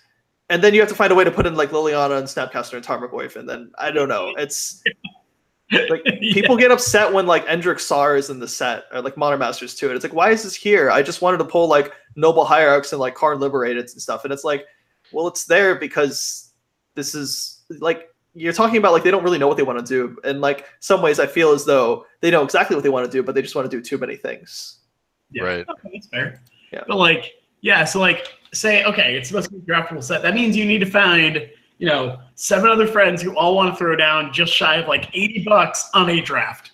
Mm-hmm. On a draft. Yeah. At that point, I think it's a little bit ridiculous. I don't know. Wizards has always had this sort of awkward, like, trying to dance around the financial aspect of their game while also like trying to make moves to address it. And Right. I think it's sort of like, instead of accomplishing 2 goals at once, they've kind of failed in both regards, where I do feel like they talk about the financial aspect of their game, not in such clear-cut words, but they do talk about it as sort of like, we want to make sure players' collections aren't devalued with reprints. That's like the big thing. And then at the same time, like they haven't really been discreet about it, and they also haven't really accomplished the goal of like meeting player demands. Right. Well, a take I always hear, or that I've heard recently, especially in light of this recent thing, I made it sound like I hadn't heard anything, but I guess I have read like some random things about it. We're just drunk. But the problem is like if they acknowledge the secondary market, like that puts them in the crosshairs of like the government for like regulating them as like like for gambling purposes. Because right now it's like children can play this game, and children are essentially, because I mean, opening packs is definitely gambling if you acknowledge the secondary market and the actual cash value of the cards you're opening. Like you can be like, all right, Mom, can I have $20 as like an 8-year-old?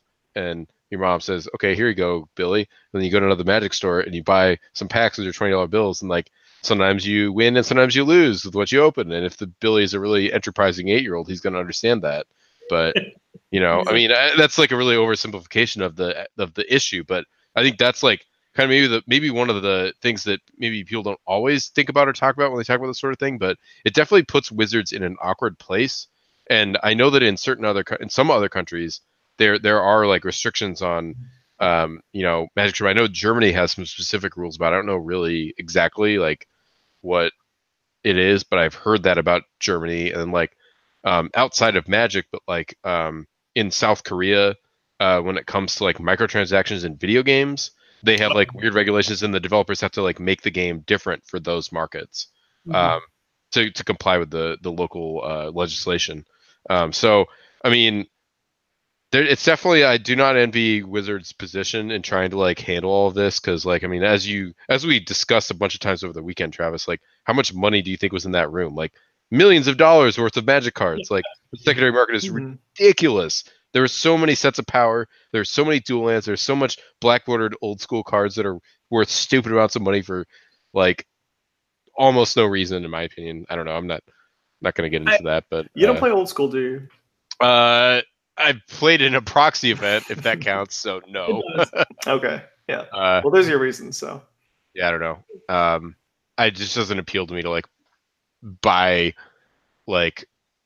I mean, the cards are pretty good. They're usually pretty good, but it's like they're still only played in old school. I don't know. Well, it's nostalgia, is how it's been explained. Right, exactly. To me, And I mean, I can't blame the people who like it. I just personally am not that into it. I think that's fine. But Right. I mean, at the same time, it's like, you know, it's still part of the secondary market, and that's just how things work. Like, you know, it's at the mercy of the people who are into this thing. It's at the mercy of their whims. And that's what causes a lot of these trends that we're seeing, like we're like just random commons from like, you know, beta, unlimited, revised even are just shooting through the roof in value because everybody's buying them because they're like, well, I got to build an old school deck now, and old school only allows up to revised, and like, you know, some of the other sets, like I don't know, it's just like it's becoming like actually playing with artifacts from the past. It's kind of cool. I mean, I paid a lot of money for a Tabernacle this weekend. I got one. Oh, nice! I'm really happy about it. But at the same time, it's like, I don't know. Yeah, like I get it. You tell yourself like, I got a good price on a piece of cardboard.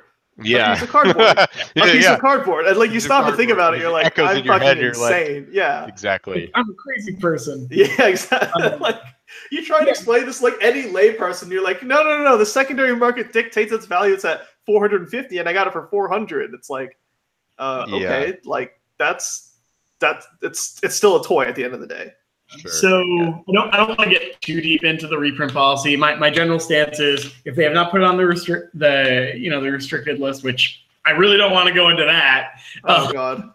Is if it's not on the restricted list or reserved list, whatever, and like Wizards hasn't says we're not going to print this, I think it's a little silly for people to get mad about them like devaluing their collection. Like I think they should for sure. They should absolutely reprint fetches in the same way they reprinted shocks to like drive that price into the ground so that people can play whatever the hell they want, because Modern's a ridiculous format that's very fun and also incredibly tilting. In turn, like kind of to take it back to UMA, I'm absolutely buying a box because I'm a sucker, but it'll be a lot of fun. You're an adult and you have a job and like spendable income, so yeah, why not? By all means, go for it. Either that or cocaine, but you know. Are you okay? Never mind. I have a question for you, but we'll leave it off the podcast. Okay. It's about cutting lines of cocaine with like a blackboard lotus, but we'll talk about that later. Yeah, I don't know. I mean, you're absolutely right. And then I think Modern in a lot of ways was meant to be, I wouldn't say like the replacement for Legacy, but almost like an eternal format that was more accessible, that people didn't have to worry about like their collections like devaluing it. You know what I mean? And then, well, I shouldn't say like devaluing, but like they shouldn't have to worry about their decks becoming obsolete. Is the big thing. Yeah, like they should be able to keep the same deck list for long periods of time and maybe swap out a couple of cards here and there as like new cards are printed. And like I think in that regard, it's succeeded for the most part. Like Tron still kind of looks like Tron. Jund most looks like Jund for the most part. You know, with a couple of like Deathrite and like Bloodbraid bands or whatever. Like it's basically the same deck. And I don't know, apart from like Splinter Twin or something, you know, like ridiculous like that. I think for the most part, Modern has succeeded in what it's trying to do. That being said, I think if you want to talk about reasons why like Tarmogoyf isn't printed at common, I think the most compelling reason is it would make for a shit draft format. Other than that, like there's no reason for a card to be like, you know, how much is Tarmogoyf these days? Like 60, 70? 60, 70, yeah. Yeah, and that's not even like the worst defender. There are so many like more expensive cards than Tarmogoyf now. That was like the gold standard for a while of like ridiculousness. It was like a $200 card at one point, and it's like you had to have a playset of these to play like competitive Magic in multiple formats. And I think that's just kind of inexcusable for something that's not on the reserve list. Yeah. I think enemy fetches and like specialty lands like Cavern of Souls are the biggest offenders. Like, Yep. you need 4x of all of those to play like these decks. Like, you're not playing humans with fewer than 4 Cavern Souls. Right. Yeah. Like that seems like a terrible idea. Yeah. I mean, they're really good at what they do, and like mana bases in particular are really, really like expensive. I think I don't know, like just by the nature of how they are, you want like 4 to 5, like you want like 4 copies of most of these cards. I think the exception, like, you know, you have your random lands like Celestial Colonnade, you're probably not playing 4 of that. Horizon Canopy, you're not playing 4 of that. But it's just for whatever reason, like these cards also kind of go up in value like pretty dramatically. Even compared to like enemy fetches and like Cavernous Souls, as you were saying, even though those are played as like 4-ofs, I think like lands in particular for whatever reason are just really expensive. Yeah. It's because you need 4. Like you need Everybody needs lands to make their decks work. You need lands to cast magic cards. Mm-hmm. So no matter what your other cards are, you're always going to need lands. So there's just more overlap with the decks for each land. So there's more pressure on the supply. Yeah. But yeah, I mean, and look with enemy fetches and stuff. Yeah, okay, they reprinted them, but they didn't reprint them in like a standard set like they did with the Onslaught ones. Yeah. So the Onslaught ones are pretty cheap. They're still like creeping up, and they get more expensive every year. You like can find for like $10, right? Yeah. What are they sitting at right now? Which it really depends on which one you're talking about, but like Windswept Heath, like I'll pull it up on Star City real quick because Windswept Heath like tanked because it was in a precon, right? Yeah, Windswept Heath. You can on Star City you can get them for $12. Holy cow! Yeah, that's like nothing. Yeah. What was another? Wooded Foothills. Sure, that one actually sees a ton of play too. So like on SCG, those are $20. But okay, yeah, probably like a little bit more than they would normally be, like on other sites, for example. Sure. But I think Wooded Foothills is like one of the most expensive ones in terms of like the reprinted ones. Mm-hmm. Okay, makes sense. Yeah, and those are all very manageable though, like compared to, I don't know, Misty Rainforest are still like $50-$60 or something. Yeah. Well, Scalding Tarn is the big one, right? Scalding Tarn? Okay. Yeah. Cheapest one I can find is like $60. Jeez. Like why? That's like They you just wouldn't know need it to- was reprinted. They gotta like space it out, right? I think at least that's what their idea is. I think they will reprint them in a standard set at some point. They have to. They have to, and once they do that, then they will probably go to rough parity with the original Onslaught ones. The only thing though was like they didn't want fetches in standard again, right? Yeah. And so Well, as long as they don't print it alongside something stupid like Delve, like, it should be fine, right? Like, but who knows? You know, that seems like they can't seem to like make a mechanic that like out of like make like 20 mechanics. One of them is going to be like ridiculously broken. You just can't help it because I appreciate them trying to push the envelope because it leads to like new cards, but I don't know. I also think like fetches in a lot of ways are just kind of like poor game design, just because shuffling is not fun for anybody. Yeah, for sure. Like it honestly sucks ass. Like yeah. Like, I don't know. Well, that was the thing. So it's funny. Earlier in the cast, Sean, you mentioned that you had tried Dredge last year at Vintage. We had a guy from Austin who played. He borrowed Dredge for the Vintage tournament. That was his main complaint. He actually did really well, and he started out like with a nice record.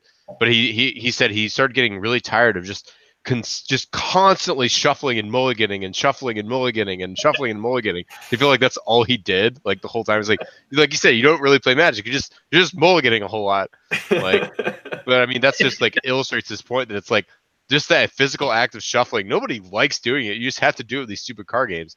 Yeah. Like that's one of the good things about digital versions is like, I mean, yeah, maybe it's not like truly random, but it's good enough these days. Like, you know, they kind of solved the random number generation problem quite a while ago, and usually people blame the MTG shuffler, but honestly it's probably more random than what most people accomplish with their mass shuffles at the table anyways. Like yeah, I think you're like more likely, I mean, I don't know, like I know from me specifically, like sometimes I'm leafing through my deck or whatever, maybe not like not in the middle of a game because I try not to rearrange cards. Like if I crack a fetch and I'm like, if I see like 2 or 3 like brainstorms stuck together at like a weekly or something, I might just like cut the deck right there because I feel really weird about like, you know, the same card consecutively appearing in my deck. Not for any good reason whatsoever. Like that's a pure randomness right there. But like just the fact that I have that weird quirk when I shuffle, like means that it's probably less likely to be random than whatever a computer puts together. Sure.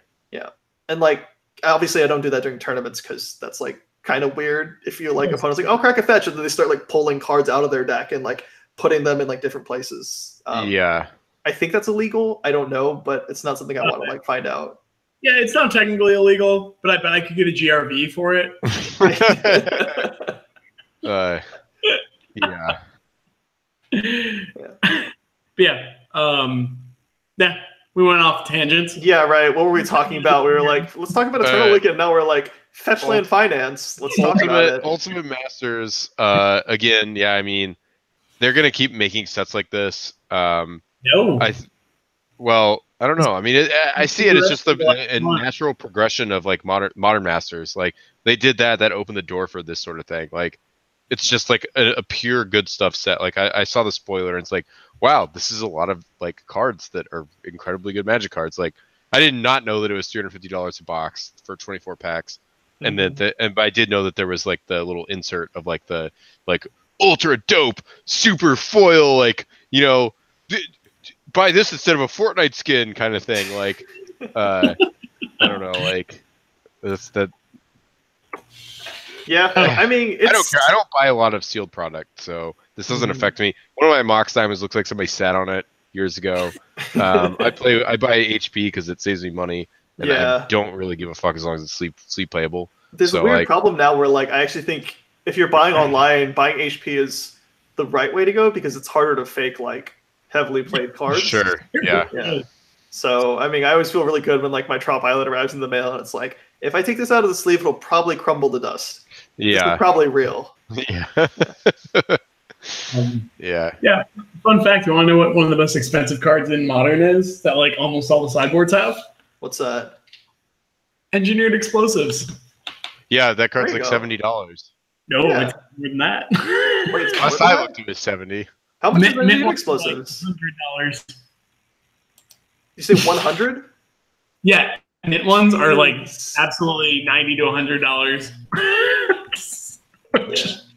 I mean, like, I think that's stupid, but there's also like a moat sitting on my desk right now, so I'm like, I don't know. Like, what do you say about that? Right? I get that. Yeah. So like you're talking about how this is just a good stuff set, right? Mm-hmm. Yeah. The issue with that is they still put stuff like Lord of Extinction and Balefire Dragon at Mythic. Okay, and I think that's some of the concessions they have to make for like a positive, like limited environment. And then I don't know. I think there might be an optimal configuration of cards. Modern Masters 1 might have been it, where like you have a great limited format and a density of like expensive cards that people are still happy with. But like, I think like as you go on and continue making these like curated like master sets, like it's going to be tougher and tougher to like find an engaging limited format. Like, I don't know, I played Eternal Masters Limited a fair amount, and it's like, I thought it was fine. I thought it was, like, fun, but I didn't think there was anything, like, particularly exciting about it. You would pull, like Force of Wills and stuff, and, like, they were just garbage in your draft deck, and then they would just be completely decided by, like, balance, for example, because that card is completely nutter butters. But, like, I mean, like, you can't put stuff like Mikaeus the Unhallowed at Mythic in this set that you're charging $350 for a box. Like, it feels so wrong. I think the worst problem is it's just that MSRP, but yeah, I don't know. Such a beating. Yeah. So I don't know. I don't envy their spot. But I look to look at it as I forgot which one of you just said it, but sort of as like a growing pains type thing, where I feel like this is sort of uncharted territory in a lot of ways, and there's not really a clean cut answer for like how to make a set like this that can sell packs based on its like limited merit, but also like injects a fairly large supply of reprints into like the MTG economy. That's fair. Yeah, I don't know. I think with every one of these they make, they're kind of like, okay, this didn't work and this did work, and they kind of like refine the process over and over again. Like, I have nowhere to be. I'm not like, if this game doesn't get better in 2 years, I'm quitting. Like, no, I'm just like, I'll probably be playing Magic until the day I die if like the game is still around by then. You know, like what's that? Get your Lotuses now. Yeah, right. It's like, oh, I should just shell out like $10,000 for that. That's a good investment. No, I mean, like it's one of those weird things where like every single play, like I talked to somebody who plays at Eternal Weekend, and it's just like we all have this like similar story of like, yeah, I quit from like X till Y set, you know, and it's sort of like none of us ever actually quit playing Magic. We just like take like really, really long breaks, you know, and then like we go to college or like we get a new job or we get married or like these big life events happen, and then like we find a shoebox full of like 4 Force of Wills, 4 Wastelands, 4 Brainstorms, and you're like, oh, these cards are still good, and then you just go back and like, oh, here we are again. Like, yeah, we were on hiatus and we didn't even know it. Yeah, definitely. Yeah, the worst girlfriend I've ever had. Oh, Magic. Yeah. So fickle. Yeah. Does anyone kind of have anything else to add? I think I feel like we could have maybe talked a little bit more about the event, but it's just fine. Like, it's whatever. I'll just cap it off by saying I had an absolute blast. Everybody I played against at Eternal Weekend was a true gentleman and a Magic player of no equal. And then also Card Titan did a great job at the event, and also a shout out to the city of Pittsburgh. It was a great place to be. Yep. I enjoyed visiting there. I'd never been there before. It was an interesting place, and I had a good time. So yeah, that's my sign off, I guess. Everything he said, basically. I'm not good with words, so yeah, what he said, but like ×2, I guess. I love this event. I thought it was a really great time. Huge improvement from last year. I know neither of you guys were there, but like you must have heard like Vintage was 10 rounds of Swiss, and then Legacy was like 11 rounds of Swiss. It's a lot, and I think it was really good of them to. It's kind of unfortunate because I know some old school players suffered as a result, where some people like had to continue playing Legacy into Sunday instead of like being able to play old school early on in the morning. But I also just don't think 11 rounds of Swiss in one day is feasible, and so I really appreciate them like at the very least like listening to player feedback from last year and saying like, okay, we're not going to do that again.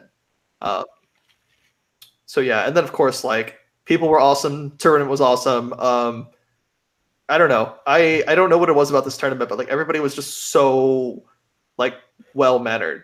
And I hate to say that I don't expect that from like Magic players at large tournaments, but like I really don't, you know? And so this is like a really pleasant surprise when everybody was just like really cordial about the whole thing, like win or lose. I knocked over a guy's deck at one point in our game 1, and like I saw a daze, which tells you like very specific things about the deck. And we were just like having a friendly conversation after that happened. And I was just like, I'm so sorry, you know, like I just gave myself a edge and I apologize and I didn't mean to do that. He's like, yeah, whatever, it happens. And then like he went on 2-0 me, which like I think really helps.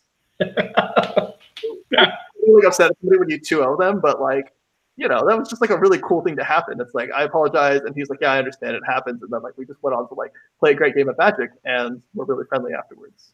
Yeah. Yeah, so I pretty much agree with everything y'all said. One thing that I really did not like, and I don't know all the details, so I'm sure the internet will scream at me.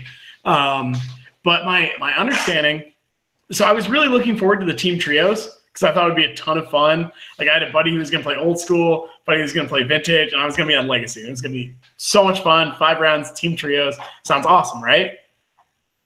The issue is that it couldn't fire because all the old school players were at the old school event like across the bridge.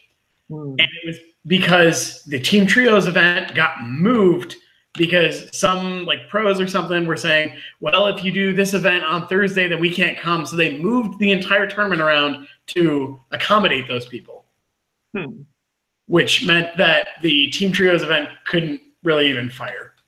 Yeah. Which I was like, that super, super sucks.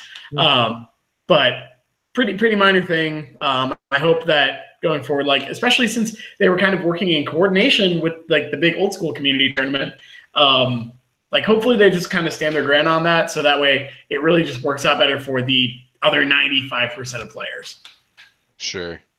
Yeah, I'm sure they had their reasons. Like, as you said, we don't really have the whole story. And like, I don't know anything about team trios or what happened at Eternal Weekend.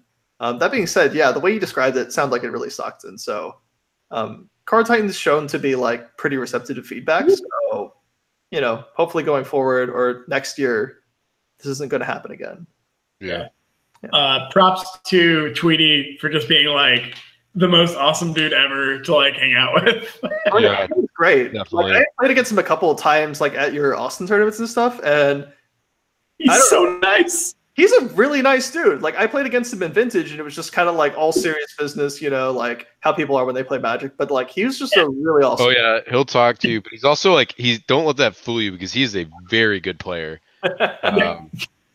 Like Yeah, was he like 7-0 at one point? Like in yeah, he in the Swiss he started off with a bye and then he won 6 rounds and then that's where it turned around for him. But yeah, it was just straight off. He was at the top table. He's in second place at one point. I was actually looking through the pairings, so you can actually see what your pairings were still for Legacy on the Card Titan site. And I just happened to see how Tweety there he was right at the top in the standings after a round. But yeah, no, it was awesome rooting for him. But turns out Sean was still the best, as far as I know, of the best Texas player in the final standings. So good job, man. That was pretty cool too. I didn't even realize how well he was doing until I saw the probably on the last day I looked at the final pairings or something like that. But yeah, I try to keep a low profile.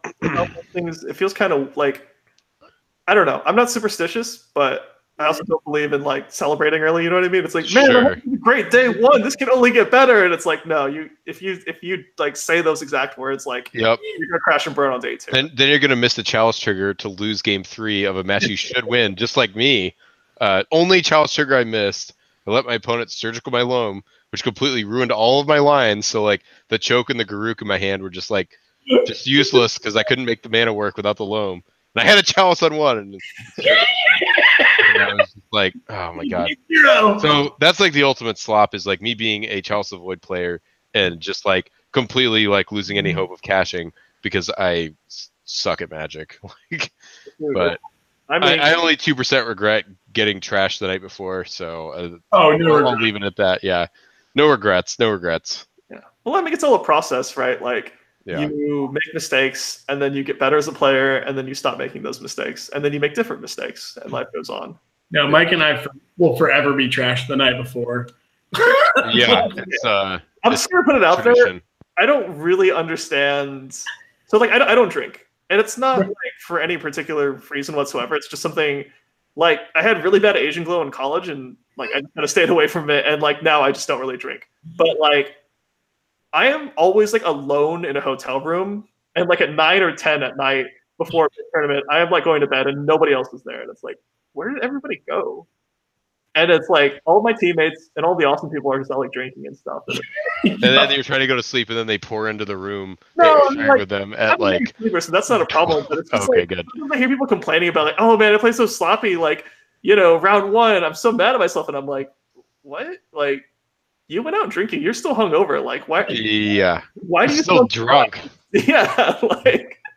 I don't know, man. Like, I think I figured out what the problem is, but it's not like you being a bad player. Yeah.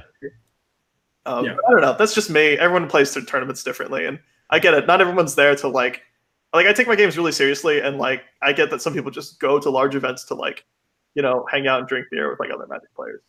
So more power to you if that's what you want to do. Yeah. Cool. Okay. I think that's it. This is like our 3rd time wrapping up now, so. This was on for quite a while, but it was really nice talking to both of y'all. Like, you know, I just met Travis like for the first time this past Eternal weekend. You're a really cool dude, and yeah, I've known Mike for a little bit longer than that. But yeah, every time I talk with you guys, it's just like really great to hear other people's opinions. For sure. Yeah, like on the like Magic itself, but also just like on some of the broader issues, like playing against other people and like judge calls and stuff like that. So. I think your perspective is fascinating, to be honest, because it's something I've never considered. It's like, I think it's kind of dickish, but at the same time, it's like, you're right. If this have the other game rule violations, it's not going to be a problem. Yep. Okay, so quick anecdote. We actually had a tournament for like a win a duel at the LGS here, and I think there was like 4 or 5 of us who were all friends playing in it. And by the end of the tournament, we were talking, and we're like, "Oh, did you play against that like new guy first time at the shop on Ant?" And then we were all like, yeah. And then like it gradually came out in conversation that he was playing, like every single one of us had played against him, and every single one of us had run into a situation where like we were looking through his deck, or he was like showing his hand or something like that, and the Ad Nauseam Tendrils was always upside down. Like the sleeve was right side up, but the Ad Nauseam Tendrils was like upside down. And so he like double fitted it upside down and then put it in like the other way.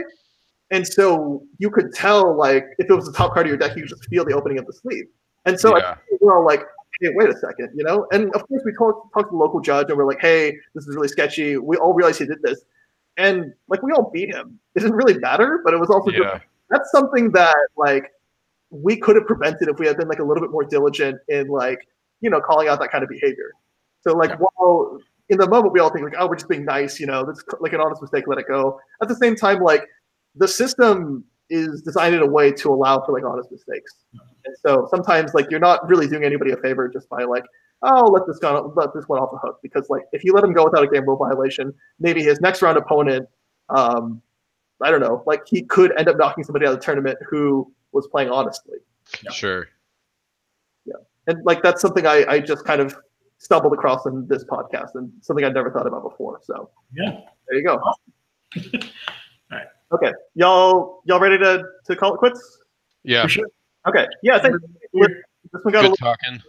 Yeah, I think the three of us are kind of on the same page in wholeheartedly endorsing this tournament. I had a really great time. It sounds like y'all did as well. Yes. I can't wait to try to go next year. Hopefully it works out. I'm gonna try to like, I don't know, lock down some like heavily played whiteboarded power that I can borrow or something. But sure, I'm really looking forward to it as well. I had a really great time this past year, and yeah, shout out to all of my opponents in Card Titan and all the Lone Star Logoists. You guys are awesome. Yep. Okay. Have a great night, and we'll catch you guys next time. Take care. Make fear. Make fear.